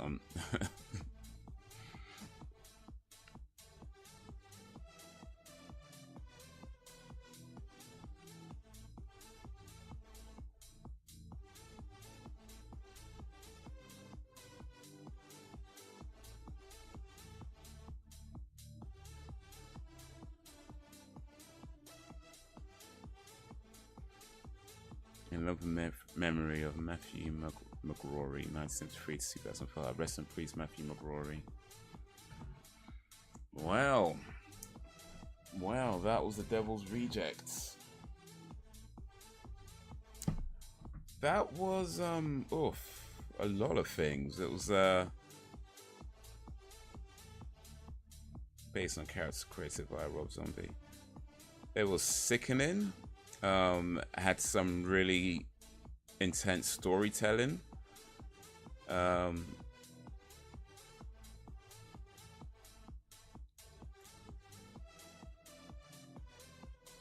Had a, I don't know if you call it a happy ending, but you know, the bad guys got, I guess, for now. We'll, you know, see what happens in the next film.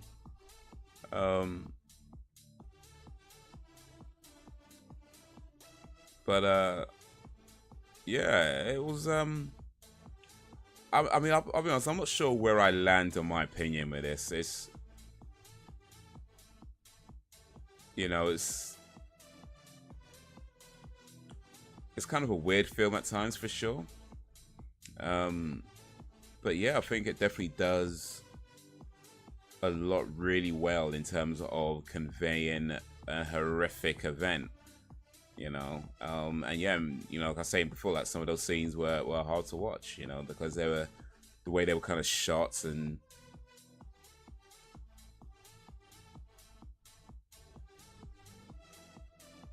you know, the way they were shot, it was just there's like a realism to it, you know. Like,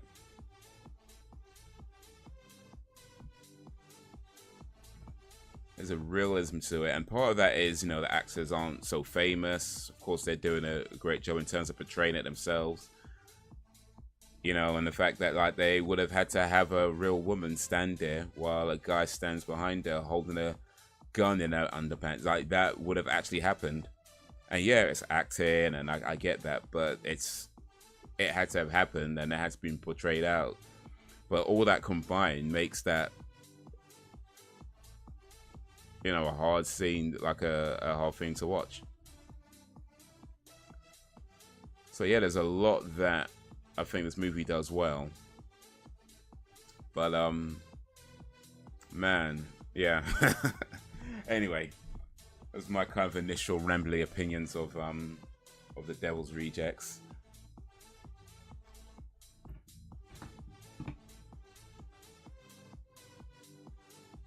Man, people so evil the devil rejected them. That is crazy.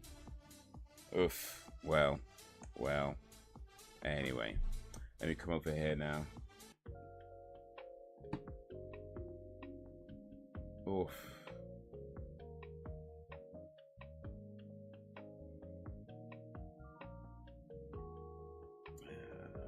Next time I'm dressing up as Captain Spaulding. Yeah, just don't go to any police stations. And there was reason I was annoyed when I found there was a free from hell. It ended perfectly. I mean, I would say like one of the things about movies is like when they have kind of the very definitive endings, and then you have a sequel to it that kind of ruins that ending. That doesn't particularly sit well with me. I feel like if you're going to have a continuation movie, and this is a difficult thing to do, I appreciate, but if you're going to have a continuation movie, it helps if you can do something that doesn't take away the validity of the previous film, especially the ending, and, you know, justifies existence. And that, well, that really happens. So let's be honest, when it comes to sequels and, you know, whatever, and follow-ons, it doesn't always do that. And you end up with a film that, even though a film could be good in its own right, but because it is connected to another film, it just doesn't feel like it justifies itself appropriately. I think that's a problem for a lot of sequels, whether the second or third or whatever. And same once you get into like the fourth and fifth movies in the series, like I feel like a lot of times they can't justify their own existence outside of just needing to make more money, you know. I'm not saying that's what happened with Free From Hell, because of course I ain't seen it, and I don't know, and it's probably a pretty low budget film anyway, from what I can tell. But I'm just talking in general with when it comes to like movies that have like, you know, a second, a third, and going into like fourth and fifth and so on.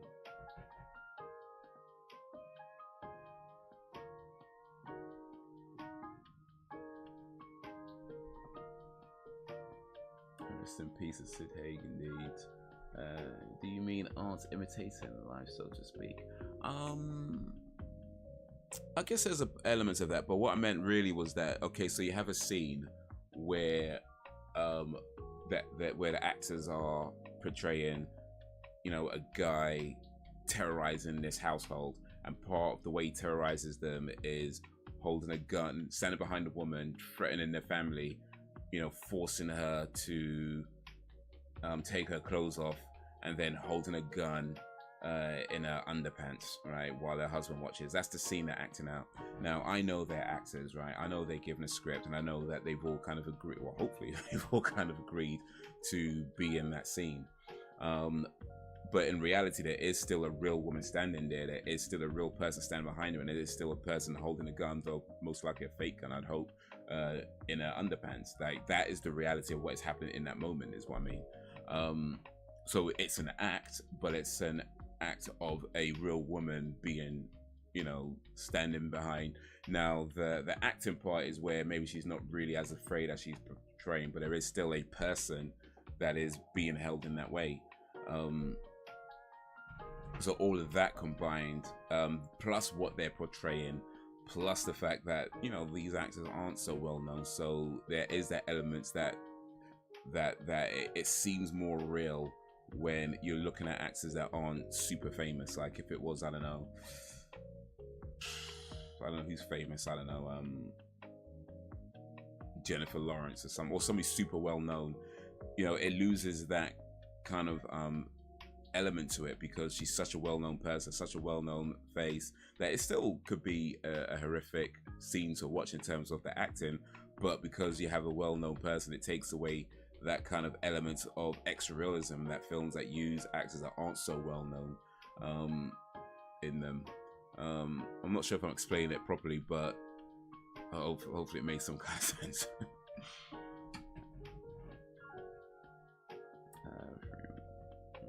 All the fan bases well, they wanted it for a long time, didn't want to do it, and he should have stuck to his guns.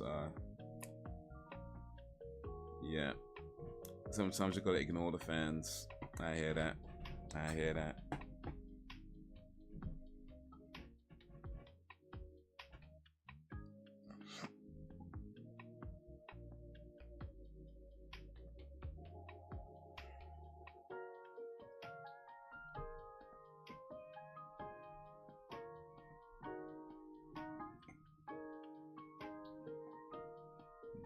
But I do actually think about sometimes like what acting can do to a person's psyche, especially when you have films that portray like these really horrific scenes, because as an actor you kind of have to put yourself in that mind frame of somebody who's doing that or somebody who's having that done to them and how that would look, and really try and get into how that feels and portray that maybe multiple times for the film.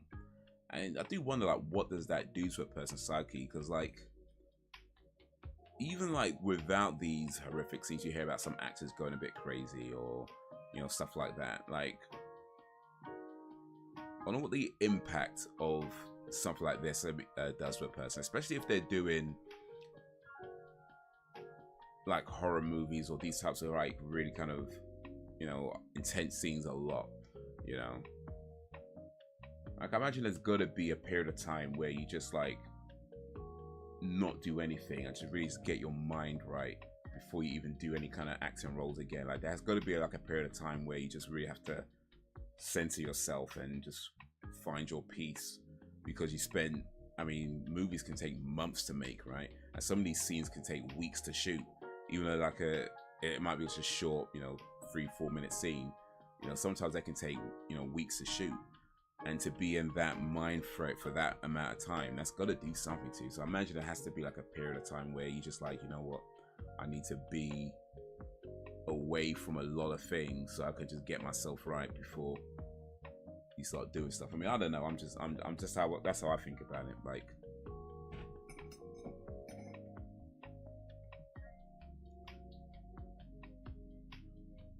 I know Daniel Kaluuya was talking about when he does a movie, like afterwards he would take some time out. But as far as I know, I don't think he's done any really horrific movies like that. I mean, he did Get Out, of course, but you know, he was never like tortured. Well, I guess he was a little bit, but he was never really, you know, it wasn't a torture of that kind of caliber. But even he's saying like, yeah, he would take time out to you know, just kind of censor himself and just get right, you know. So imagine if you're doing like these kind of real intense, horrific scenes that, yeah, you gotta do that, man. I think you gotta do that. You most likely just like take some time out and just be like, you know what, I need to be away from a lot of things for a while.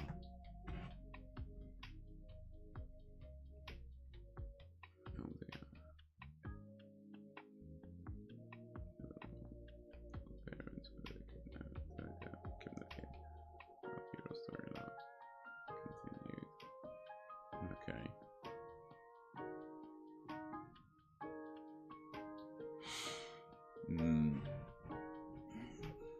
Yeah.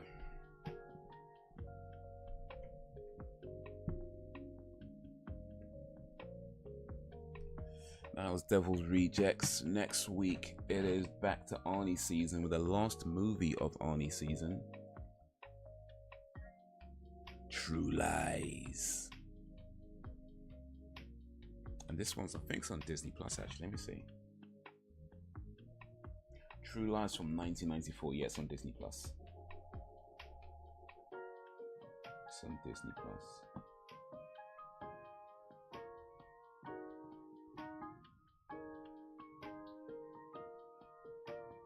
Oh, that's quite a long one as well. 2021 minutes. Oof, that is a long one. That is much longer than I prefer. But hey, you know what? We're committed to Arnie season right now.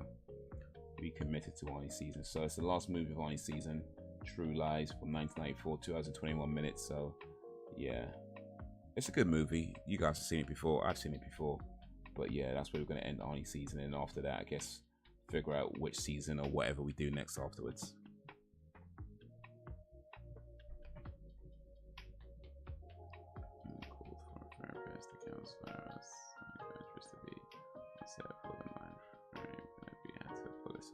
Yeah, that makes sense. I feel that's a good idea to have, you know, therapists and counselors and just people available, because like I think a lot of times we don't really think about it, like as consumers we don't really think about it, but when actors are doing these really intense roles and really like learning about a character and learning about, you know, how that character might move, how that character might talk, how that character might, you know, all these sorts of things that they've got to like learn and portray, like, you know, it could be a lot, man. It could be a lot. So yeah, that makes sense. I mean, I think that's a good idea regardless of whether it's an intense scene or not, but definitely for these films where they're a bit more intense, a bit more like in depth, or, you know, where especially like you have these deep kind of complex characters, and yeah, have somebody around, not just maybe even just on set, but just around that. Someone needs to be like, you know what, we need to stop for a few days, because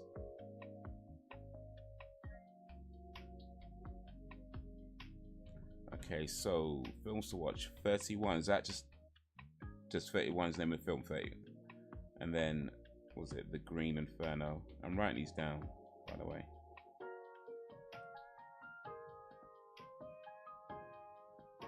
I don't know if I'd watch all of them. In fact, I probably won't. Speaking of Evil, I think I've seen that one. Is that? That's not. Wait, Speaking of Evil, that's. No, you know, I'm thinking of See No Evil, actually, my bad. See No Evil with Gene Wilder and Richard Pryor. Speaking of Evil, I've not seen that.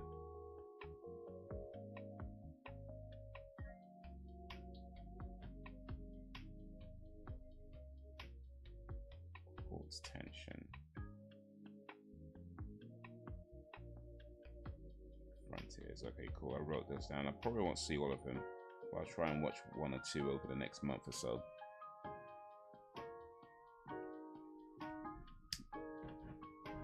I'll pick one or two to watch while I still got this subscription.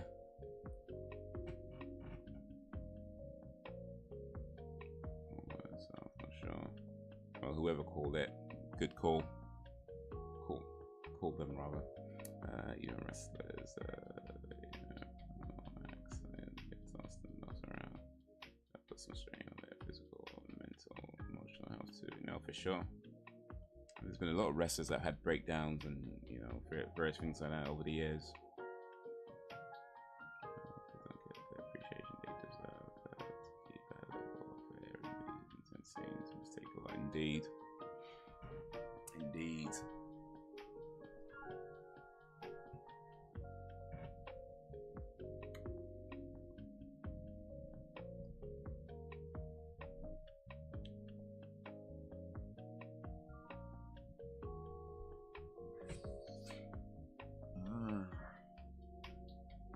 But yeah, I mean, I don't know if I'm looking forward to Free from Hell.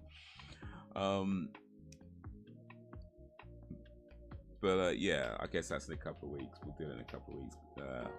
Hopefully, God willing, in a couple of weeks. But boy, after this movie, that was just oof. There's just some scenes that like, ugh. I think if I ever watch this movie again, it might be a while. I think if I ever watch this film again, it might be just a little while. Because, boy, some of those scenes.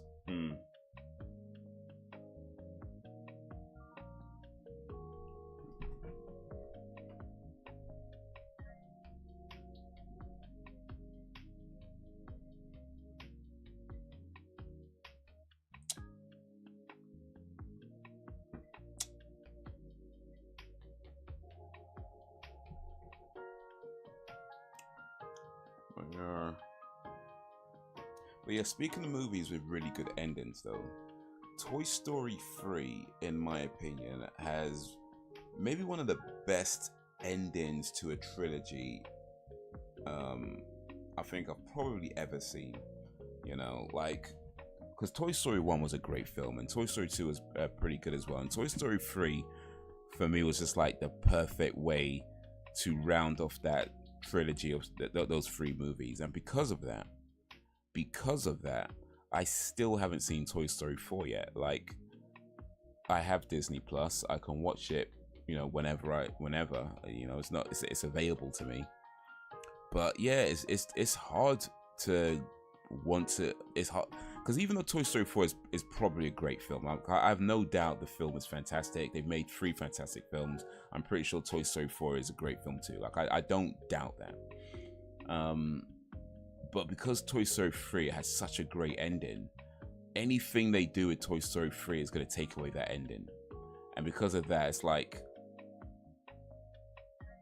bringing myself to watch Toy Story 4 is hard. I'm like, I don't know, man. Never say never, of course. Never say never, but it's hard to bring myself to watch that movie because anything they do is going to take away that ending of Toy Story 3. And that was such a great ending.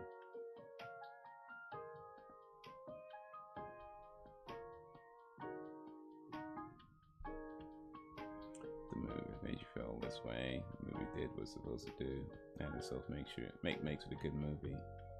Yeah, I mean, for sure. Like, there's a lot this film did well in terms of how it portrayed the characters, how it portrayed the stories. Like I said, maybe a little bit too well, right? Maybe a little bit too well at times. But yeah, no, for sure. It yeah.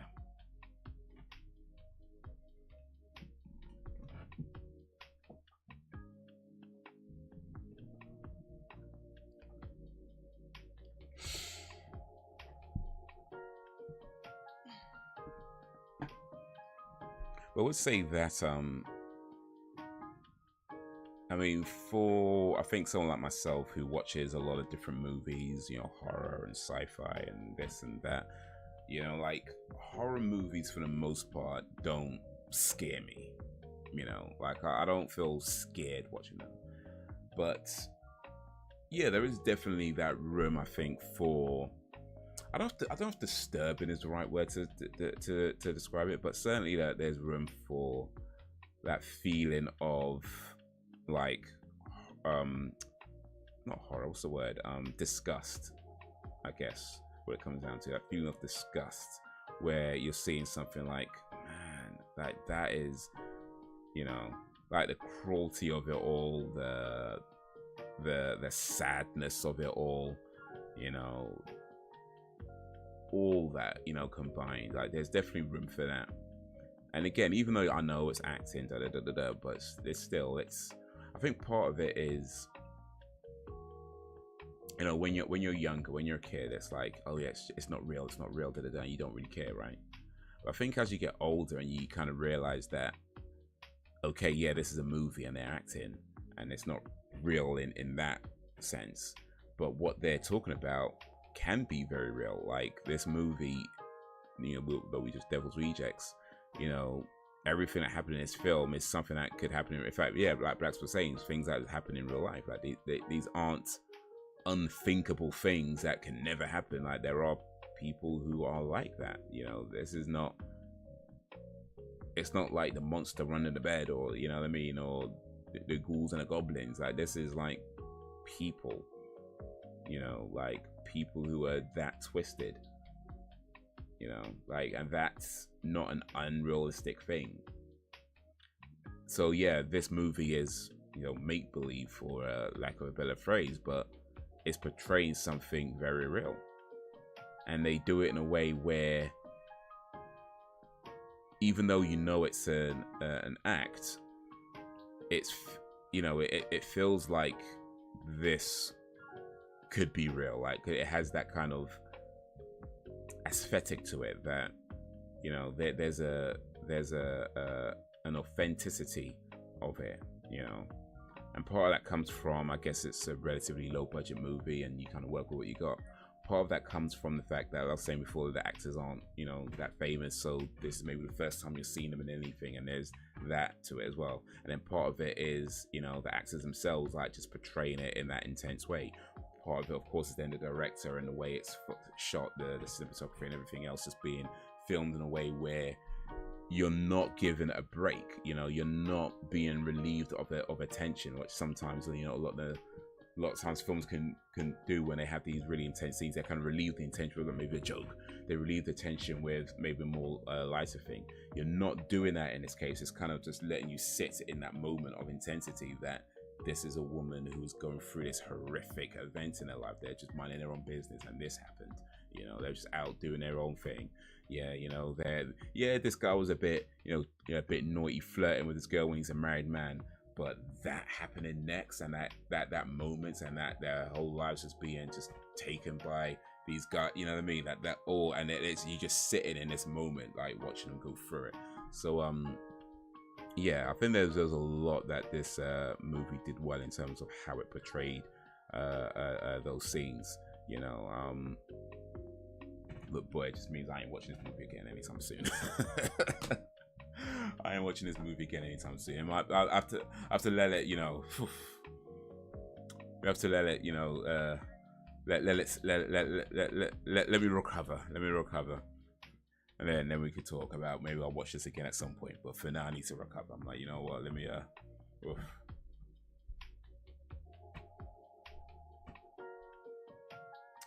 Next one had that effect on me. It was horrific to sit for. But the way it taps into me made a good movie. I said, oh no, watch it again, right? Some films are like that. They're just so good, you just can't watch them again. It's a great movie. I'm never gonna watch it again. Yeah, I get that. I get that.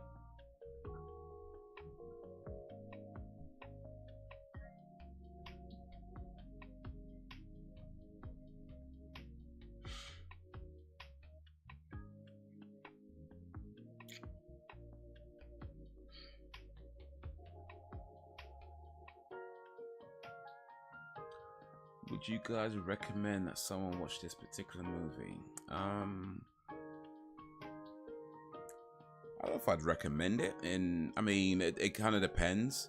I feel like films like this are not for everyone. Yo, what up, Frozen G? You know, films like this are not really for everyone. They're not. I certainly wouldn't recommend it to somebody who doesn't care for horror movies or doesn't care for, like, you know, films of this type. And I think if they're into this type of movie, honestly, they probably would have seen it anyway. But yeah, if you like horror movies with a disturbing aspect to it, then yeah, sure, go for it. But yeah, I don't think it's the type of movie I'd recommend to just anybody, just because, like, yeah, this is not, in my view at least anyway, it's not like that kind of mainstream wide appeal type film where, you know, like a Marvel movie, you know, anybody can enjoy a Marvel movie. Like, for the most part, they're pretty mainstream, pretty open to everybody, right? And don't get me wrong, I'm not even trying to cuss Marvel movies. I'm a big fan of the Marvel movies. Well, some of them, most of them, some of them are crap, let's be honest. But, you know what I mean? Like, the Marvel movies have much more of a broader appeal, so they're easier to recommend to the average moviegoer. Whereas something like this is, yeah, not so much. Not so much.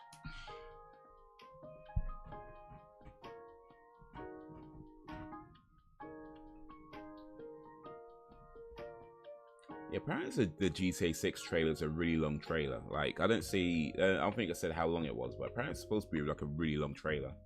But what's crazy though is that they're announcing a trailer. That's mad when you think about it. And I think they did this with GTA 5 as well. They announced the trailer. Like, think about what a trailer's supposed to be. A trailer in and of itself is a promotional material, right, for you to get you excited about an upcoming project, a game, movie, whatever. But that is in and of itself a promotional thing, that the trailer, right? They announced in the trailer like this is when we and people are excited about that. That's mad when you think about it. Like, people are so into this that they're excited for it. Like, dude, it's the trailer. You know. But GTA has that effect on people. Like, people be like, yo, when are we gonna release a trailer? I wanna see a trailer. Like, anyway, I ain't gonna lie, I'll probably try and watch it too. But apparently it's quite a long trailer from what I'm hearing. I don't know how long exactly, but apparently it's quite a long trailer. So I'm guessing like 3-4 minutes. But I guess we'll find out.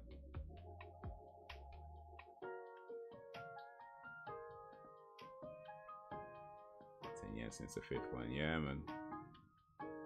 6 can't wait.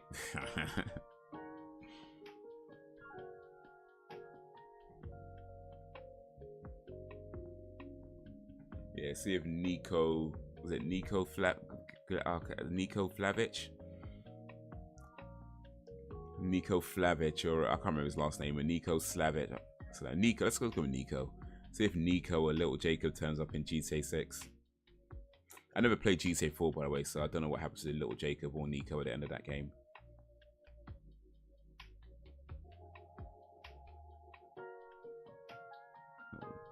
Actually, I hope it doesn't.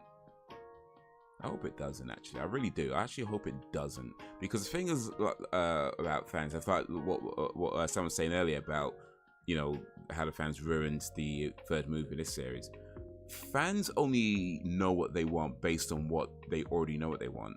And I think there's an inherent problem in listening to your fan base when it comes to creative projects. Like, I mean, there's a time and a place for listening to your fans, of course, and there's a time and a place for taking on certain feedback. But ultimately, like, if you're a fan of something, for the most part, you're not the creative, right? And that's not to say that I'm not speaking, of course, for every single fan. Of course, there's going to be plenty of fans who are creative-minded as well. I just mean in general, if you're the fan, you're not the creative. And if you're the creative, then you need to be able to create in a way that is free from other people's expectations. Otherwise, all you're doing is catering. And at that point, it's like, what's the point? You know, what's the point? Like, they've made 5 games plus however many spin-offs, you know, doing what they felt was right in that moment, making the choices they felt creatively worked in for those games. So that's why you have like a big difference between GTA San Andreas and GTA Vice City. You know what I mean? So like, if you start listening to your fans now and doing what they expect, I feel like that's a bad idea. I feel like when it comes to these kind of, especially like single player games, multiplayer games maybe not so much, because they, at that point, you rely on it as a service more. But single player games, I feel like, nah, don't listen to your fans. Absolutely not. Don't listen to your fans. Like, you need to be able to create. Nico Savage, there you go. You need to be able to create free from any kind of expectations. Otherwise, it's just like, it becomes generic. It becomes expected. You know, people are going to get pissed off at this, that, and the third. That's just normal. You're never going to please everybody anyway. So yeah, just I'd hope they just do something that nobody's expecting. That's what I would hope. I hope they do something that nobody's expecting, and it blows everybody's minds about how good it is because they weren't expecting it.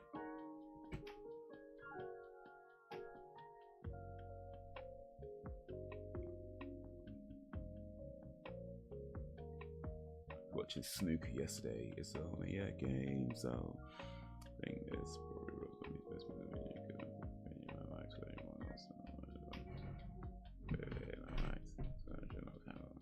I just snooker. The cure for insomnia. Snookers are. I used to watch quite a lot of snooker back in the day, actually, but yeah, not so much these days. It's still world #1. Does he actually have any competition though? I swear he's been #1 for like the last 50 years or something. Like, he's been #1 since he was like, I don't know, 8 probably or something. I don't know. But it feels like he's been #1 for a long time though. Like, does he actually have competition? Like, or is there only like 2 snooker players in the world, like Ronnie Sullivan and one other dude, and he just keeps beating him? Like, how many snooker players in the world right now? Ronnie O'Sullivan, who else? Name 5 snooker players. Can you name 5 snooker players? Like Ronnie O'Sullivan, I don't know, James McIntyre or something. I don't know what I haven't watched snooker for a long time. Vice City 4 and 5 are my personal favorites. Yeah, Vice City also is my favorite. I really liked GTA 3 as well.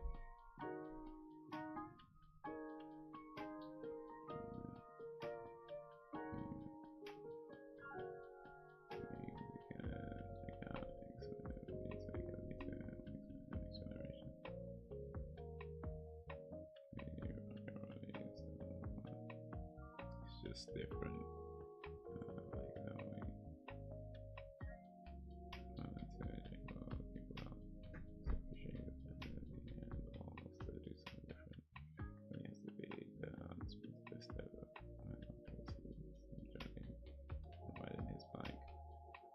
If you want to be a good snooker player, jog and ride your bike. But yeah, no, you got to do things differently, though, right? And that's why that's what I mean about just not doing what fans expect, because I feel like that's one of the things. Not only, of course. I mean, I think there are exceptions, of course, but I think generally speaking, yeah, listening to your fans is what ruins projects. You know, it ruins creative projects. In fact, there's a quote by Henry Ford, and well, to be honest, he may not have actually said this quote, but it's attributed to him. But anyway, I like the quote regardless of who said it. And the quote goes, if I had listened to my customers. No, sorry, that's not how it goes. Here we go. If I had given my customers, I forget. No, yeah, I've got it now. If I had asked my customers what they wanted, they would have said faster horses. All right. Now, I like that quote. Whether or not Henry Ford actually said it or not, I don't know. But I like that quote because, like, when you're asking your audience what they want, by and large, they only know what they want based on what already exists. But if you're the creative, then your job is to come up with things, literally to create things that don't exist. So there has to be a part of you that just says, I can't pay attention to what everybody is saying and ask and what they want to see and what they want to do and what they, you've got to be able to separate yourself from that and create outside of that, and then live and die by what you create. So you may create something amazing, you may create something absolutely terrible, but you did that. And you get to, you live and die, you live or die by that. But the point is, you create from a place that is ideally as authentic as possible. And I get it, there's lots of money involved, and they want to make sure they make their money back, and these things are really expensive, so they want to have certain assurances, especially the funders and the backers and this. So there's the business side of it as well, and I get that's why a lot of films end up the way they do, because there's certain things that need to be in place. A lot of games end up the way they do, same reason. Certain things need to be in place because people want to make sure they make their money back. But ideally, you can let people create from a place which is genuine authenticity, and then what you're left with is something, even because for me, it's not about whether you like it or not. Like, that is like the most irrelevant thing when it comes to art, when it comes to movies, when it comes to music, when it comes to video games, any kind of art, paintings, books, anything creative. Like, whether you like it or not is, to me, the most irrelevant thing. The most important thing is, how did it make you feel? What did it make you think? How did it how, if in any way, did it change you? That to me is far more important than whether you liked it or not. Because whether you liked it, that's subjective for one thing. It means nothing to nobody but yourself. But how it made you feel, like, that's the story right there. How it inspired you, that's something you take with you for the rest of your life. That's far more important than, well, I like this and I don't like that. You know what I mean? So for me, it's like, when people create from places of genuine authenticity, you might not like what they come up with, but it's going to make you feel something. It's going to make you think something. You're going to get something from that. And it might be something depending on what we're talking about. It could be something that makes you feel uncomfortable, right? It could be something that challenges what you believe. You know, it could be something that makes you laugh. It could be something that inspires you. You know, but you're gonna get something from it beyond, you know, whether you liked it or not.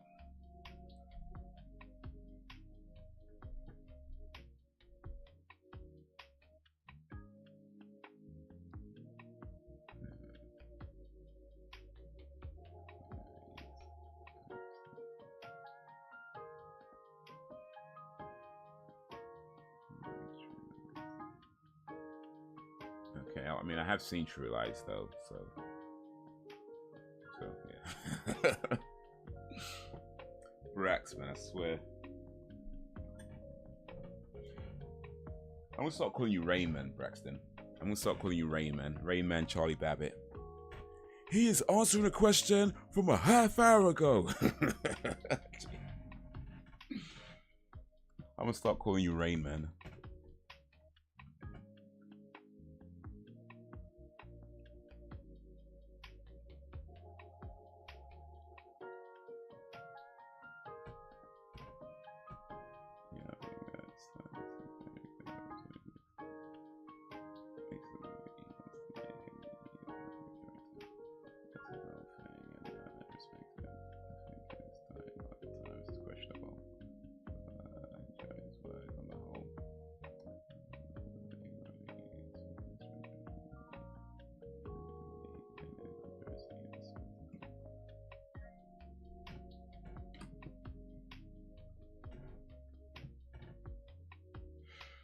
Yeah, gotta stay healthy, man. Gotta stay healthy.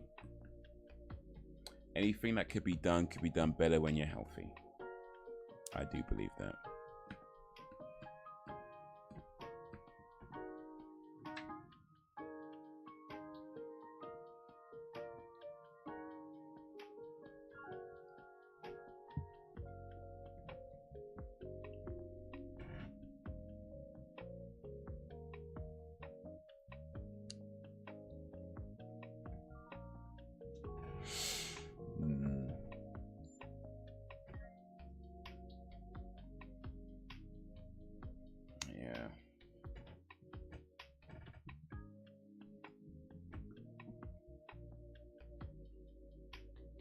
Speaking of fitness, though, Mr. Little Jacob, how's your fitness going? Are you still?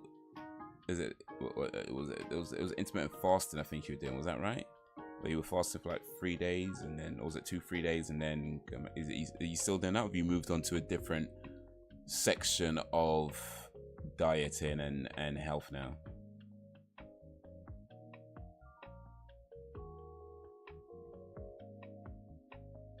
All I can think about is the game Rayman and Eminem's Rain Man. Okay, so this well, I don't know how old you are, Braxton, but this actually might be a little bit before, depending on how old you are. This actually might be before your time. But in 1987, 88, let me double check real quick. 1988. A film was released called Rain Man, starring Dustin Hoffman and Tom Cruise, where Tom Cruise played this kind of businessman type character, kind of an entrepreneur type, swindler kind of character, where his father died, and at the hearing, he found out that his father left him no money in the will, but he left all his money to his brother, a brother that he at this point forgotten that he even had, because he hadn't seen his brother for such a long time. Now, because he's such a, well, I wouldn't say he's a crook, but like I say, he's kind of a swindler, kind of he doesn't really care about the fact he has a brother, he just wants to get his money. So he goes to see his brother, played by Dustin Hoffman, who is staying in a place because he has Asperger's. And the film then becomes about these two guys that I guess reacquainted with each other and get to know each other all over again. And it's an amazing film. Like if you've not seen it, I would 100% recommend that movie. He's asked me about films I recommend. This is a film I recommend. It's just a really good, well told, you know, story. So yeah, that I recommend that film to anybody, no matter what type of movies you into. But yeah, it's called Rain Man, from 1988, starring Dustin Hoffman and Tom Cruise. And yeah, great film, brilliant film.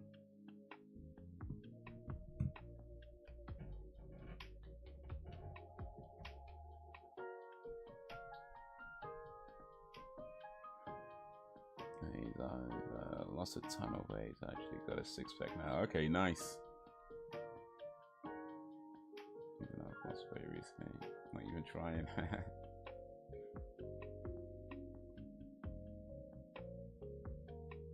Does that mean you took a dump? You just finally went to the toilet. Is that it? Just it's a few pounds right there, isn't it? It's at least a half a kilo.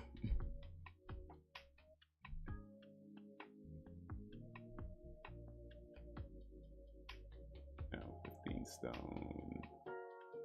Holding that weight. It's all in the 20s. Since you went. Yeah, sounds like weight. Maybe I'm trying. Yeah. You do my vlog on my channel.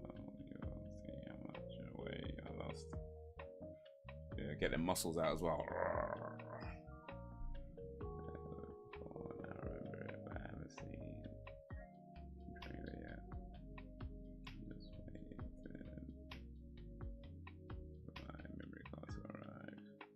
Oh yeah, you got the second GoPro, isn't it? Well, you got a GoPro, didn't get memory cards, dude. Come on now. How you gonna go buy a new camera? Don't buy a memory card. Like, what was you planning on doing with it? I'm just gonna look at this baby right here. Look at this thing for about 2 days.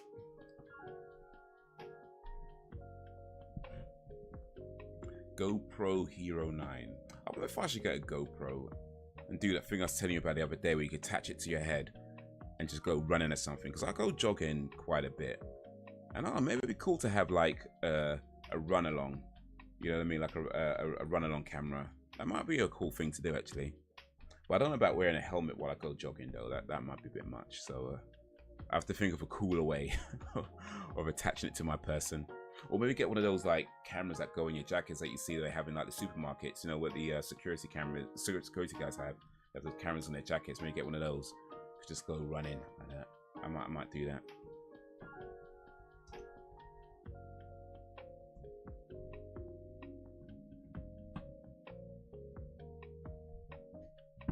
Was it GoPro Hero 9? Okay.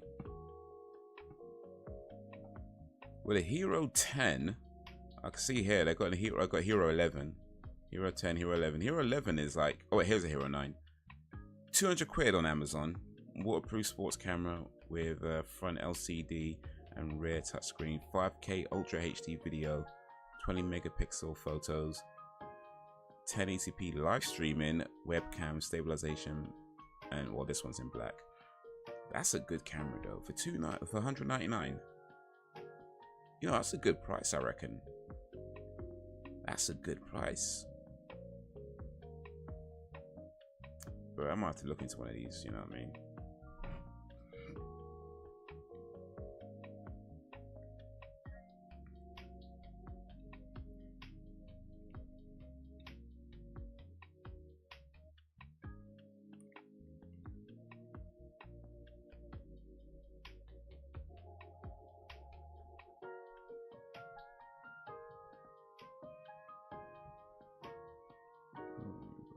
With it. Oh wait, okay. That's a great idea. It's from the other week. Beside that, only have small portions and film. Angry that's off.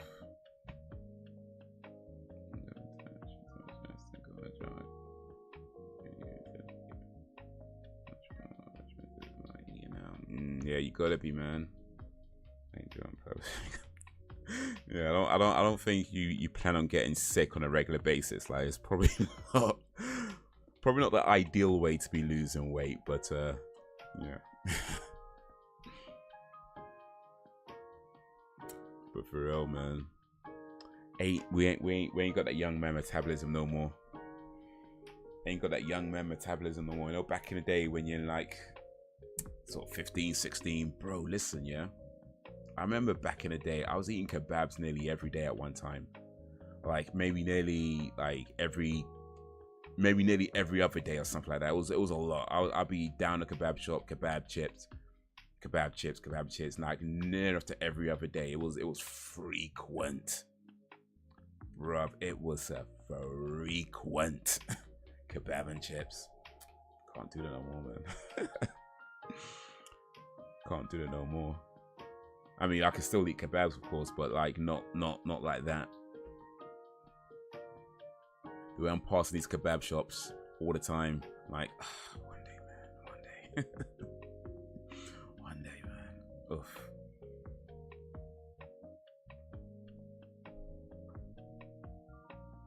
Food eating challenge every day for real, man. It was just like, eat that, eat this, eat. They weren't even thinking about it.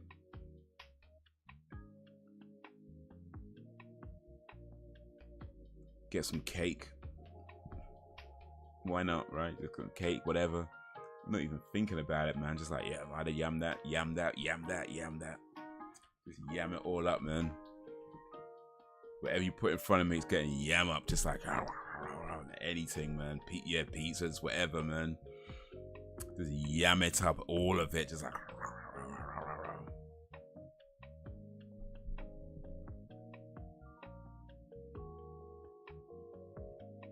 Pizza size included. The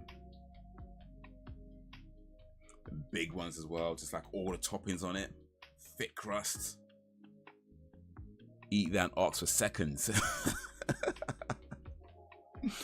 Eating that, be like, yeah, let me get some seconds, man.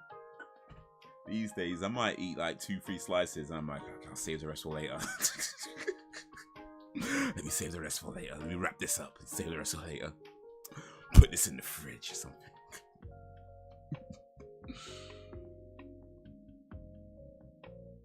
2 Christmas dinners back to back for real, man. Fill out that plate, fill out that plate. Come back for more. Still having dessert.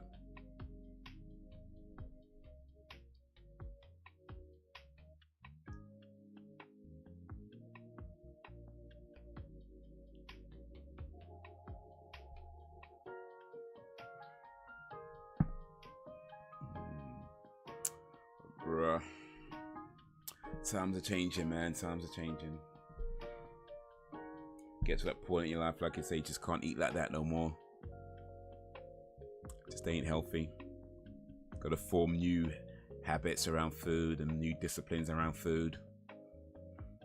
Still enjoy yourself, of course, you know, still enjoy yourself, still have, you know, have your cakes, have your whatever, you still enjoy yourself, but just not like that no more, man. Just not like that. Just support my appetite.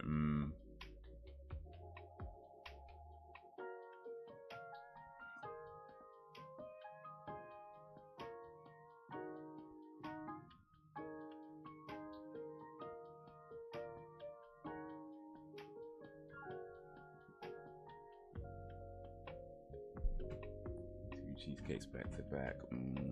Yeah, I've done that. Mate, I once ate a frozen cheesecake while it was still frozen. Like, I mean, to be fair, it wasn't hard frozen. It was softened just a little bit, but yeah, still pretty much frozen. Like, it wasn't softened enough to the point where you can actually eat it. It was still pretty hard. But yeah, I still yam it down. Like, I just like it was that work thing. Like, where they had it out on the table, they had some food out on the table, and people just kind of picking stuff. And that cheesecake was there, and it hadn't fully defrosted yet. It was so still relatively hard.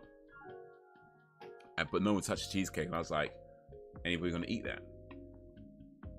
And I think somebody said, "Oh, it's not deposited." And I'm like, okay, so you're not gonna eat it? like, I'll eat it. You know? He's like, "You sure?" I was like, "Yeah."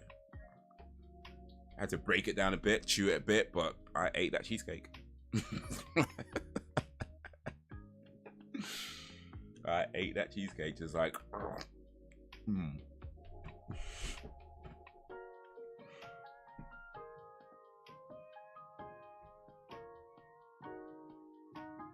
The way you cook food makes a difference. I had a sandwich instead of oil. I use the spray of things, so it'll help you. No, that is true actually. Yeah, because there's a lot of fat in oil. Even vegetable oil, you know, there's a lot of fat. Any type of oil you use, there's a lot of fat. Super high in calories. So it's like, I mean, oil is pretty much 100% fat, like near enough to 100% fat, right? So yeah, it's super high in calories. So if you fry food, right? If you fry food, yeah, the amount of that you add to it, like for example, chicken, for example, is quite lean. If you boil chicken, it's quite a lean meat. But if you fry that chicken, oof, you are adding a lot of calories. So yeah, using other ways of cooking it, this reduces the amount of overall calories, reduces the amount of fat.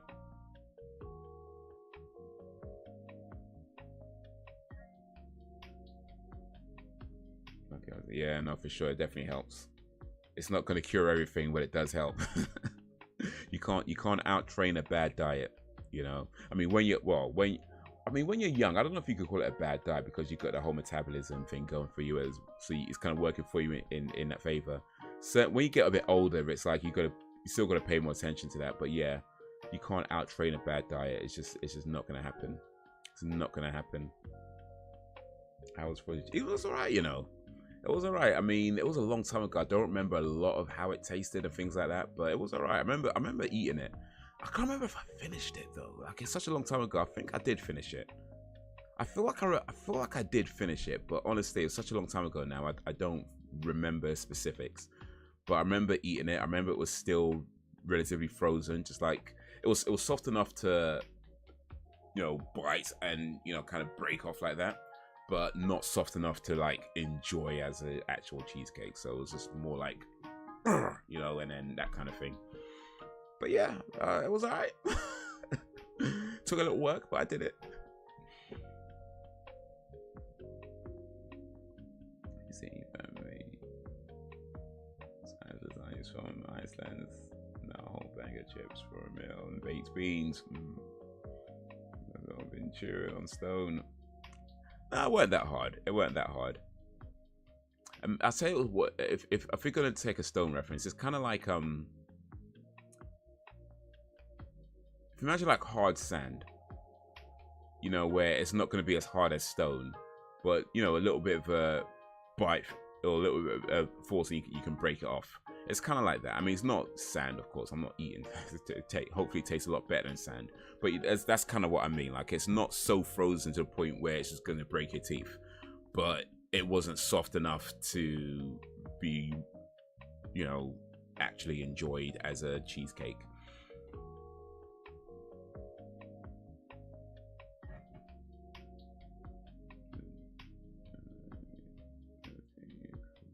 James, that Joe from James Bond. Well, not anymore. It's a long time ago.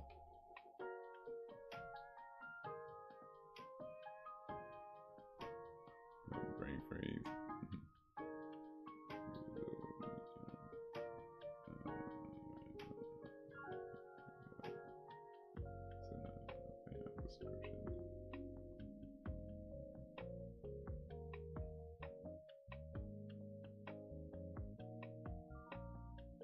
Yeah, BritBox I think you do pay for actually. It's not a free app. It's run by like BBC and ITV and like, you know, those channels like that. But yeah, you do pay extra for it. I don't know what it costs, like £5-6, something like that. But it is, yeah, it's not a free one. You might be able to get a free, I don't know. They usually, I don't know if they do a free trial, but yeah, it's not a free service. I've not used that. I just yeah, I just know of it.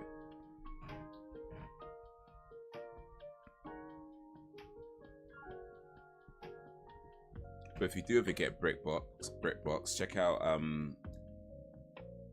Spitting Image. They got Spitting Image on BrickBox. Well, I don't know if they still do, but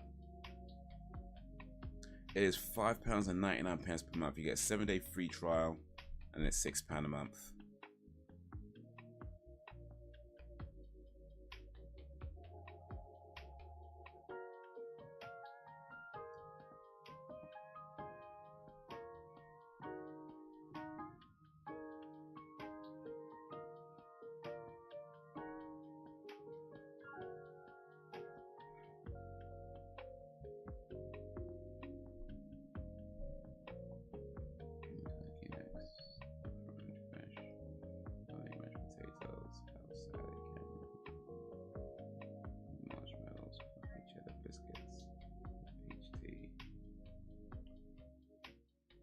I'm not eating turkey neck.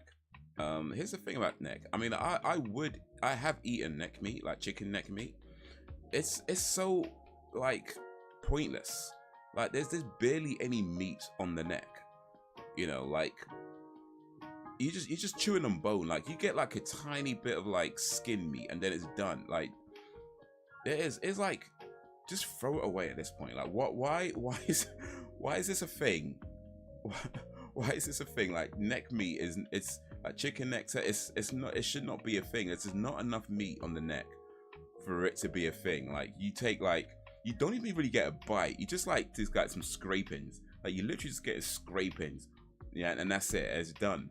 And it's done. It's like nah, allow that, man. Listen, I want to be able to bite something, and you can't do that with neck meat. Like you just get a few scrapings and it's done. Like nah, allow that, man. That's just disappointing. It's just disappointing. Like don't even bother with that. It's like nah, just no. All time favorite show, nice. Don't have like 3 subs in there plus Netflix, Now TV. That's more than enough. You got Now TV. Now TV is expensive as well.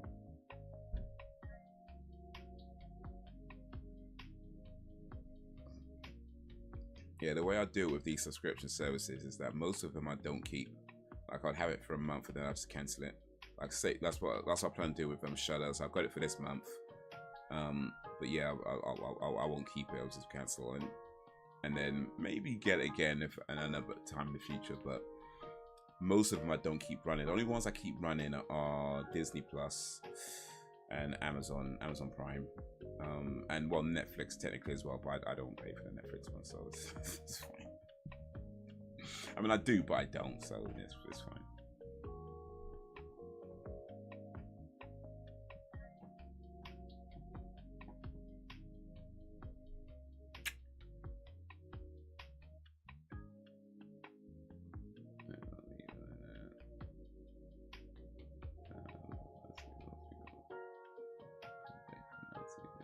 Okay. Yeah, let him pay for it. Just watch it. Yeah, Now TV is alright. I mean, I've had a few on 3 different occasions. They've definitely got a lot of good stuff on there. They tend to have a lot of the newer movies as well with Now TV. If you got, but it's just expensive to keep running. Like it's £10 for the movies. I think it's another £10 if you want TV shows. You know, so you could be paying like £27 in total. You know, if you get everything, and then that. If you want sports, that's even more expensive. So it just adds up too much with Now TV. So yeah, every now and then I might get it, especially if they're doing like a special offer or something. But yeah, I don't keep that one running. It's too much for me. I'm like, nah, get it for a month, cancel. I'm good.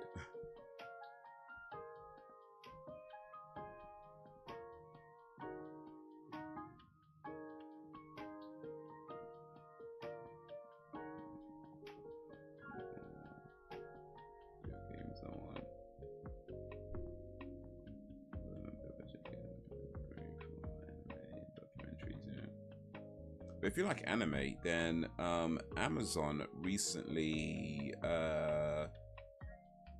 added Crunchyroll to one of their services, so you can sign up to Crunchyroll through. I mean, you can sign up to Crunchyroll just anywhere, of course, but yeah, you can actually sign up to Crunchyroll through Amazon, and they got a ton of anime on that. By the way, let me say this real quick, Jakes, because I've noticed a couple of times you refer to them as manga rather than anime, or at least, oh well, I guess apart from the first, well, you put manga, anime in that one, but yeah, for the most part, you tend to refer to them as manga rather than anime, and I'm wondering, is there a reason for that, or is that something else? Because manga really refers to the books, whereas anime refers to the say the TV shows and the movies.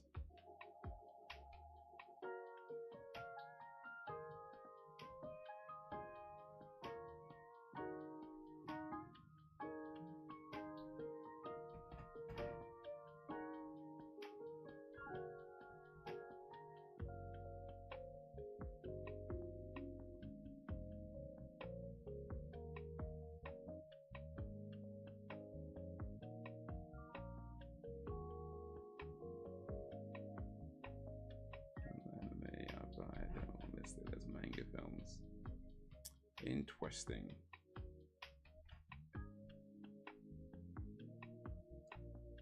His birthday on Thursday, and he wants to buy Dude, gonna be disappointed. Nah, buy one of the old ones, it'll be fine. They ain't no difference anyway. Okay, that's interesting. That's interesting. Oh, yeah.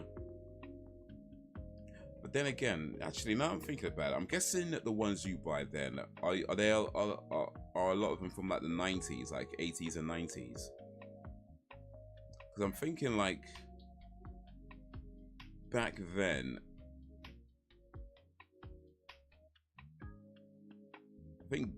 the terms were probably a bit more interchangeable. Like if you look, yeah, Akira was like 88. It was yeah. Yeah, okay, no, fair enough. I think I'm saying, yeah, because I think back then the terms manga and anime were somewhat interchangeable. Ninja Scroll, okay, yeah. I think I've seen it now. I'm seeing it now. Yeah. Cool, gotcha. So yeah, you kind of old school, like, well, it's not old school for Westerners anyway.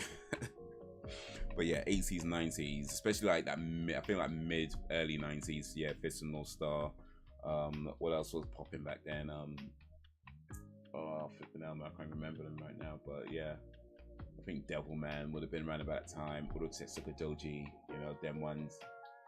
Blood the Last Vampire, yeah. Was it Vampire Hunter? Was it Vampire Hunter D, I think it was called. OB City, you know, all them ones. Ghost in the Shell, yeah. I think Perfect Blue. I've been around that time as well. I haven't seen Perfect Blue yet. Still haven't seen Perfect Blue yet, but right. That's one I need to try and get around to watching, because apparently that one's beyond brilliant. So Legend of the Four Kings, yeah, I remember that one. I used to watch that one a lot. Barely remember anything from it by now, of course, but yeah, I remember it. I remember watching it. I remember staying up late to watch it.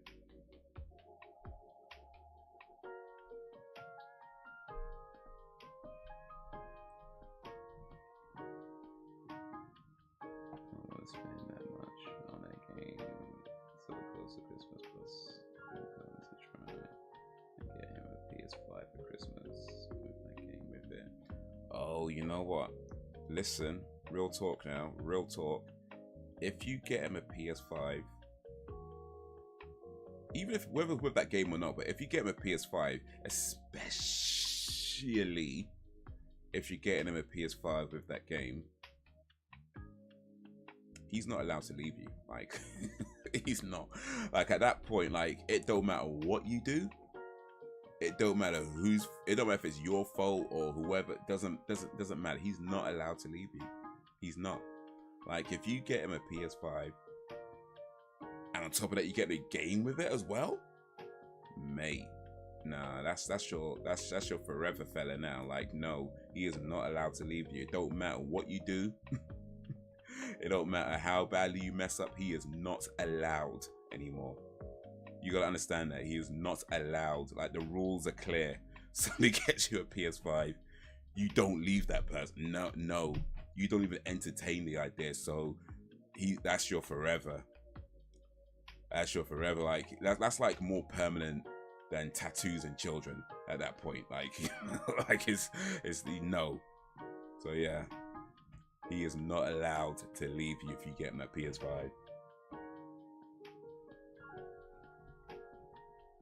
From a PS5.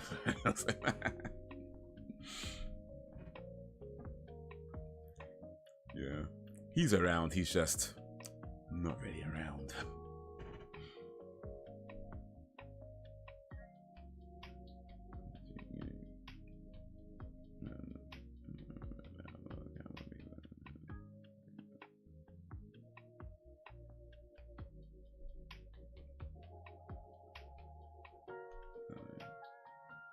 Spider-Man 2. But you have to have played Spider-Man 1 first, though. Well, so I heard. So I've heard. PS5 is the extension of my body, mate. I don't have a PS5, and I feel like I already know what you mean when you say that. But let's see, PS5 standard console, £480 right now on Amazon. If you get it with, is there one? Oh wait, I don't think they have one with. I don't think they have a. I don't think they have a Call of Duty bundle with Amazon. On Amazon, also you have to buy them separately. You buy, you know. But Modern Warfare 3 for the PS5 is £62 right now. £62 plus the cost of the PS5.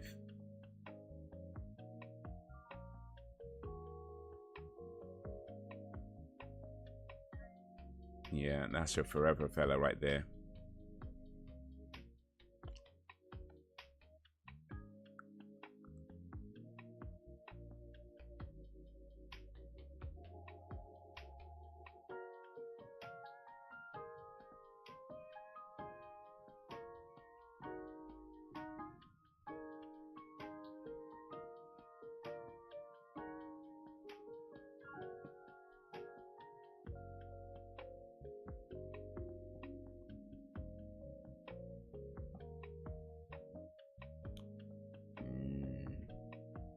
The thing about the PS5 though is like, it's hard for me to justify spending that much money on something that I know I'm not going to get much time to play.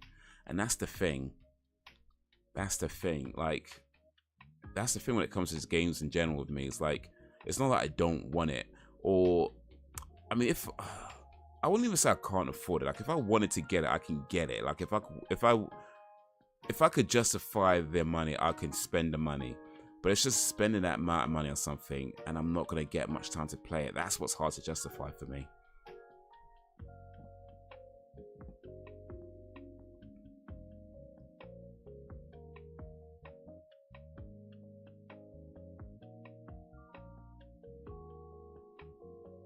Yeah, Amazon Fire Stick and PS5. I'm sorted for Christmas. The Amazon Fire Stick, by the way, is that, I mean, is that like something, I know you plug it into the back of your TV, but do you, what's it got, like Netflix on it? And like, I mean, you still pay for the services on the stick, right? Or how does it work? Like, if you got Amazon Fire Stick, you still pay for Amazon Prime or rent movies or whatever, and you...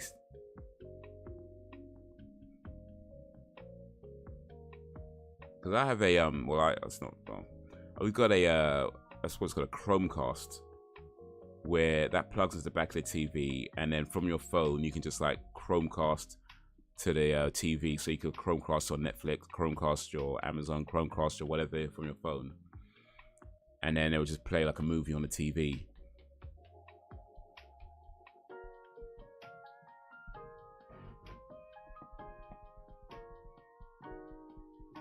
Officially, I'll pay for all the content. LOL. Okay.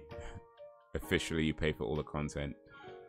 The way you say it, though, I'm guessing there's an unofficial version as well. But hey, probably best not to admit to that one on a public live stream. I'm going to phone out on my own. For my own. Oh, the kids to buy for, so it's helping me out. The cost, it just depends if we can get it. Oh, I see. I mean, you should be able to get it. I believe they are in stock, but yeah. Oh, actually, are they in stock? Let me check real quick. Yeah, no, they are in stock. They are in stock. But yeah. Oh, wait a minute. Are they in stock? Am I reading this right?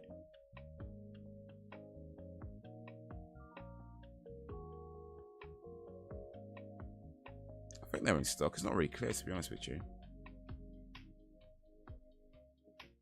Honestly, it's not really clear if they're in stock or not.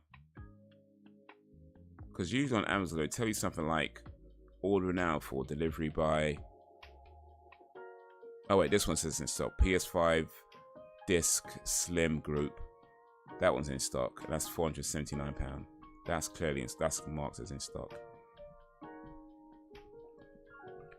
In fact, you can get 3 months interest free on Amazon on the PS5 disc model group slim. If you buy the slim one for £479, you can pay over. Oh wait, you can pay interest free from 3 to 10 months. So that could be an option. You know, just as long as you know you can pay it back within the 10 months though, like, or within whatever interest free period it is. But that could be an option to do it on a monthly thing.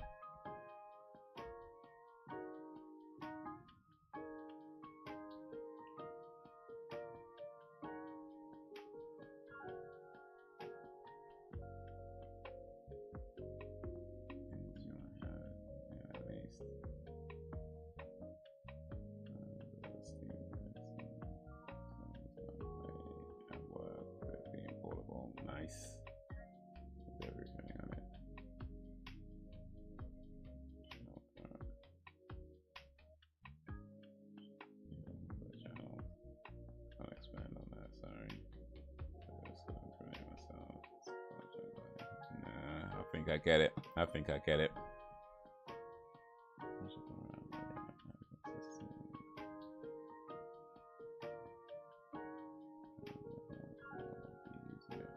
PS5. Oh, I see.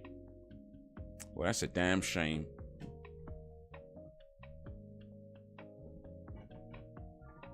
Unless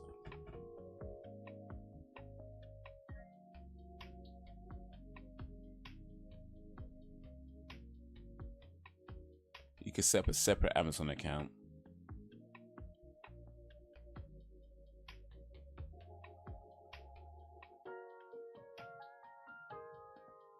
And use it to buy Idris Elba movies. It's a whole Amazon account dedicated to buying every single Idris Elba movie. I'm just saying, it's an option. It's an option.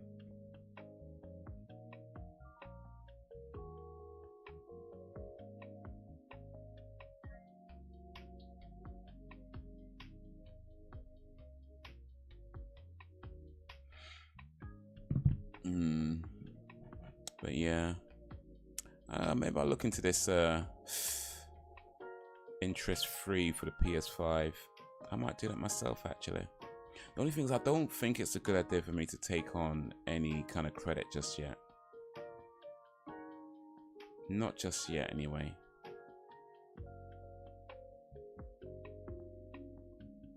Mobile, it's a OnePlus 9 Pro. I've had this for over a year now. I think nearly 2 years actually. I think I've had it. Yeah, I think I've had it for nearly 2 years now. But it's called a OnePlus, as in the company's called OnePlus. Then the model number is 9, and then it's the Pro version of that. So it's like OnePlus 9 Pro, which sounds like I'm telling you a maths equation or something. But yeah, it's the company's called OnePlus. The phone is called 9, and then it's a pro version of that. Or is it a pro version of that? Maybe I've made that up. It's just 1 plus 9, my bad. Maybe it's not a pro version. I thought it was a pro version. Apparently I just bought the regular version phone and not the pro version. iPhone 15 Pro, bruh. It was like a £1,500 phone, man. Like, mate. A £1,500 phone for that iPhone. Nah. Trying to put a USB-C cable on the thing is like, really? All I can say is if I manage to get it, you better give me his Pro.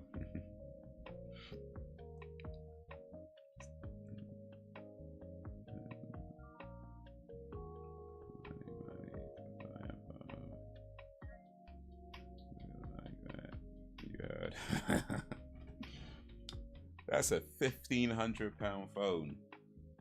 And you know the thing about Apple is, Apple would sell you an overpriced item. Don't get me wrong, it'd be a good item, I'm sure. Like, it'd be a great item. It will look great. You know, it'd be awesome. It'd be fantastic. Blah blah blah.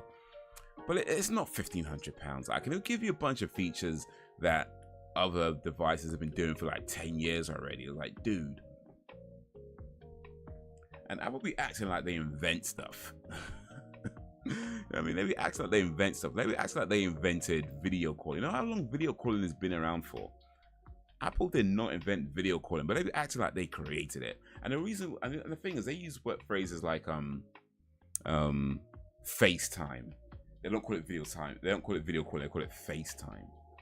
You know, we pioneered the FaceTime. It's a video call, bro.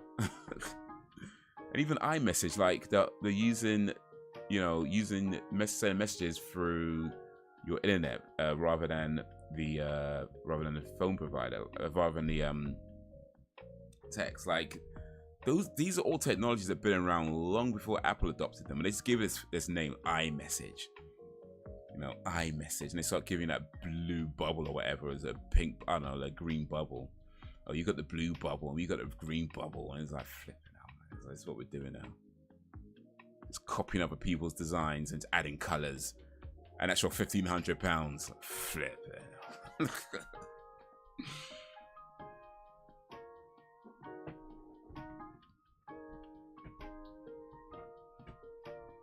pretty healthy if I say so myself. As a consumer, it makes me happy, so I get. I want it, bitch. I see it, I like it, I want it, I got it. Give me family rates. I think all that's interest. Well, true that. Yeah.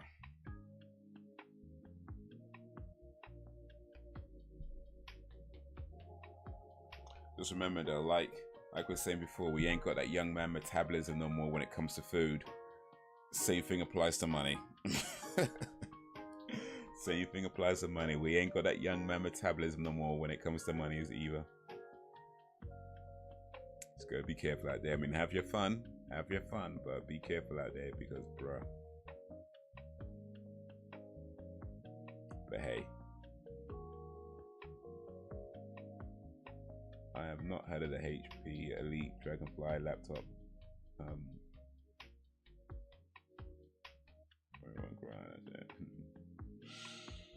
But yeah, it's about that time to start winding down. Next live stream tomorrow, 8 p.m. at GMT, continuing with the X-Files Season 5, Episodes 4, 5, and 6.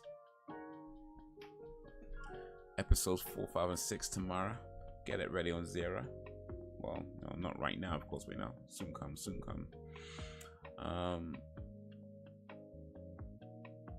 But yeah, I'm gonna go relieve myself. Maybe put a little something in my stomach. And then I'm gonna close my eyes and hopefully open them again. We'll see. I can't promise that. But yeah. tomorrow 8 p.m. GMT. If you could join me for that, that'd be awesome. But you guys have been awesome as always. Appreciate you and all that you do.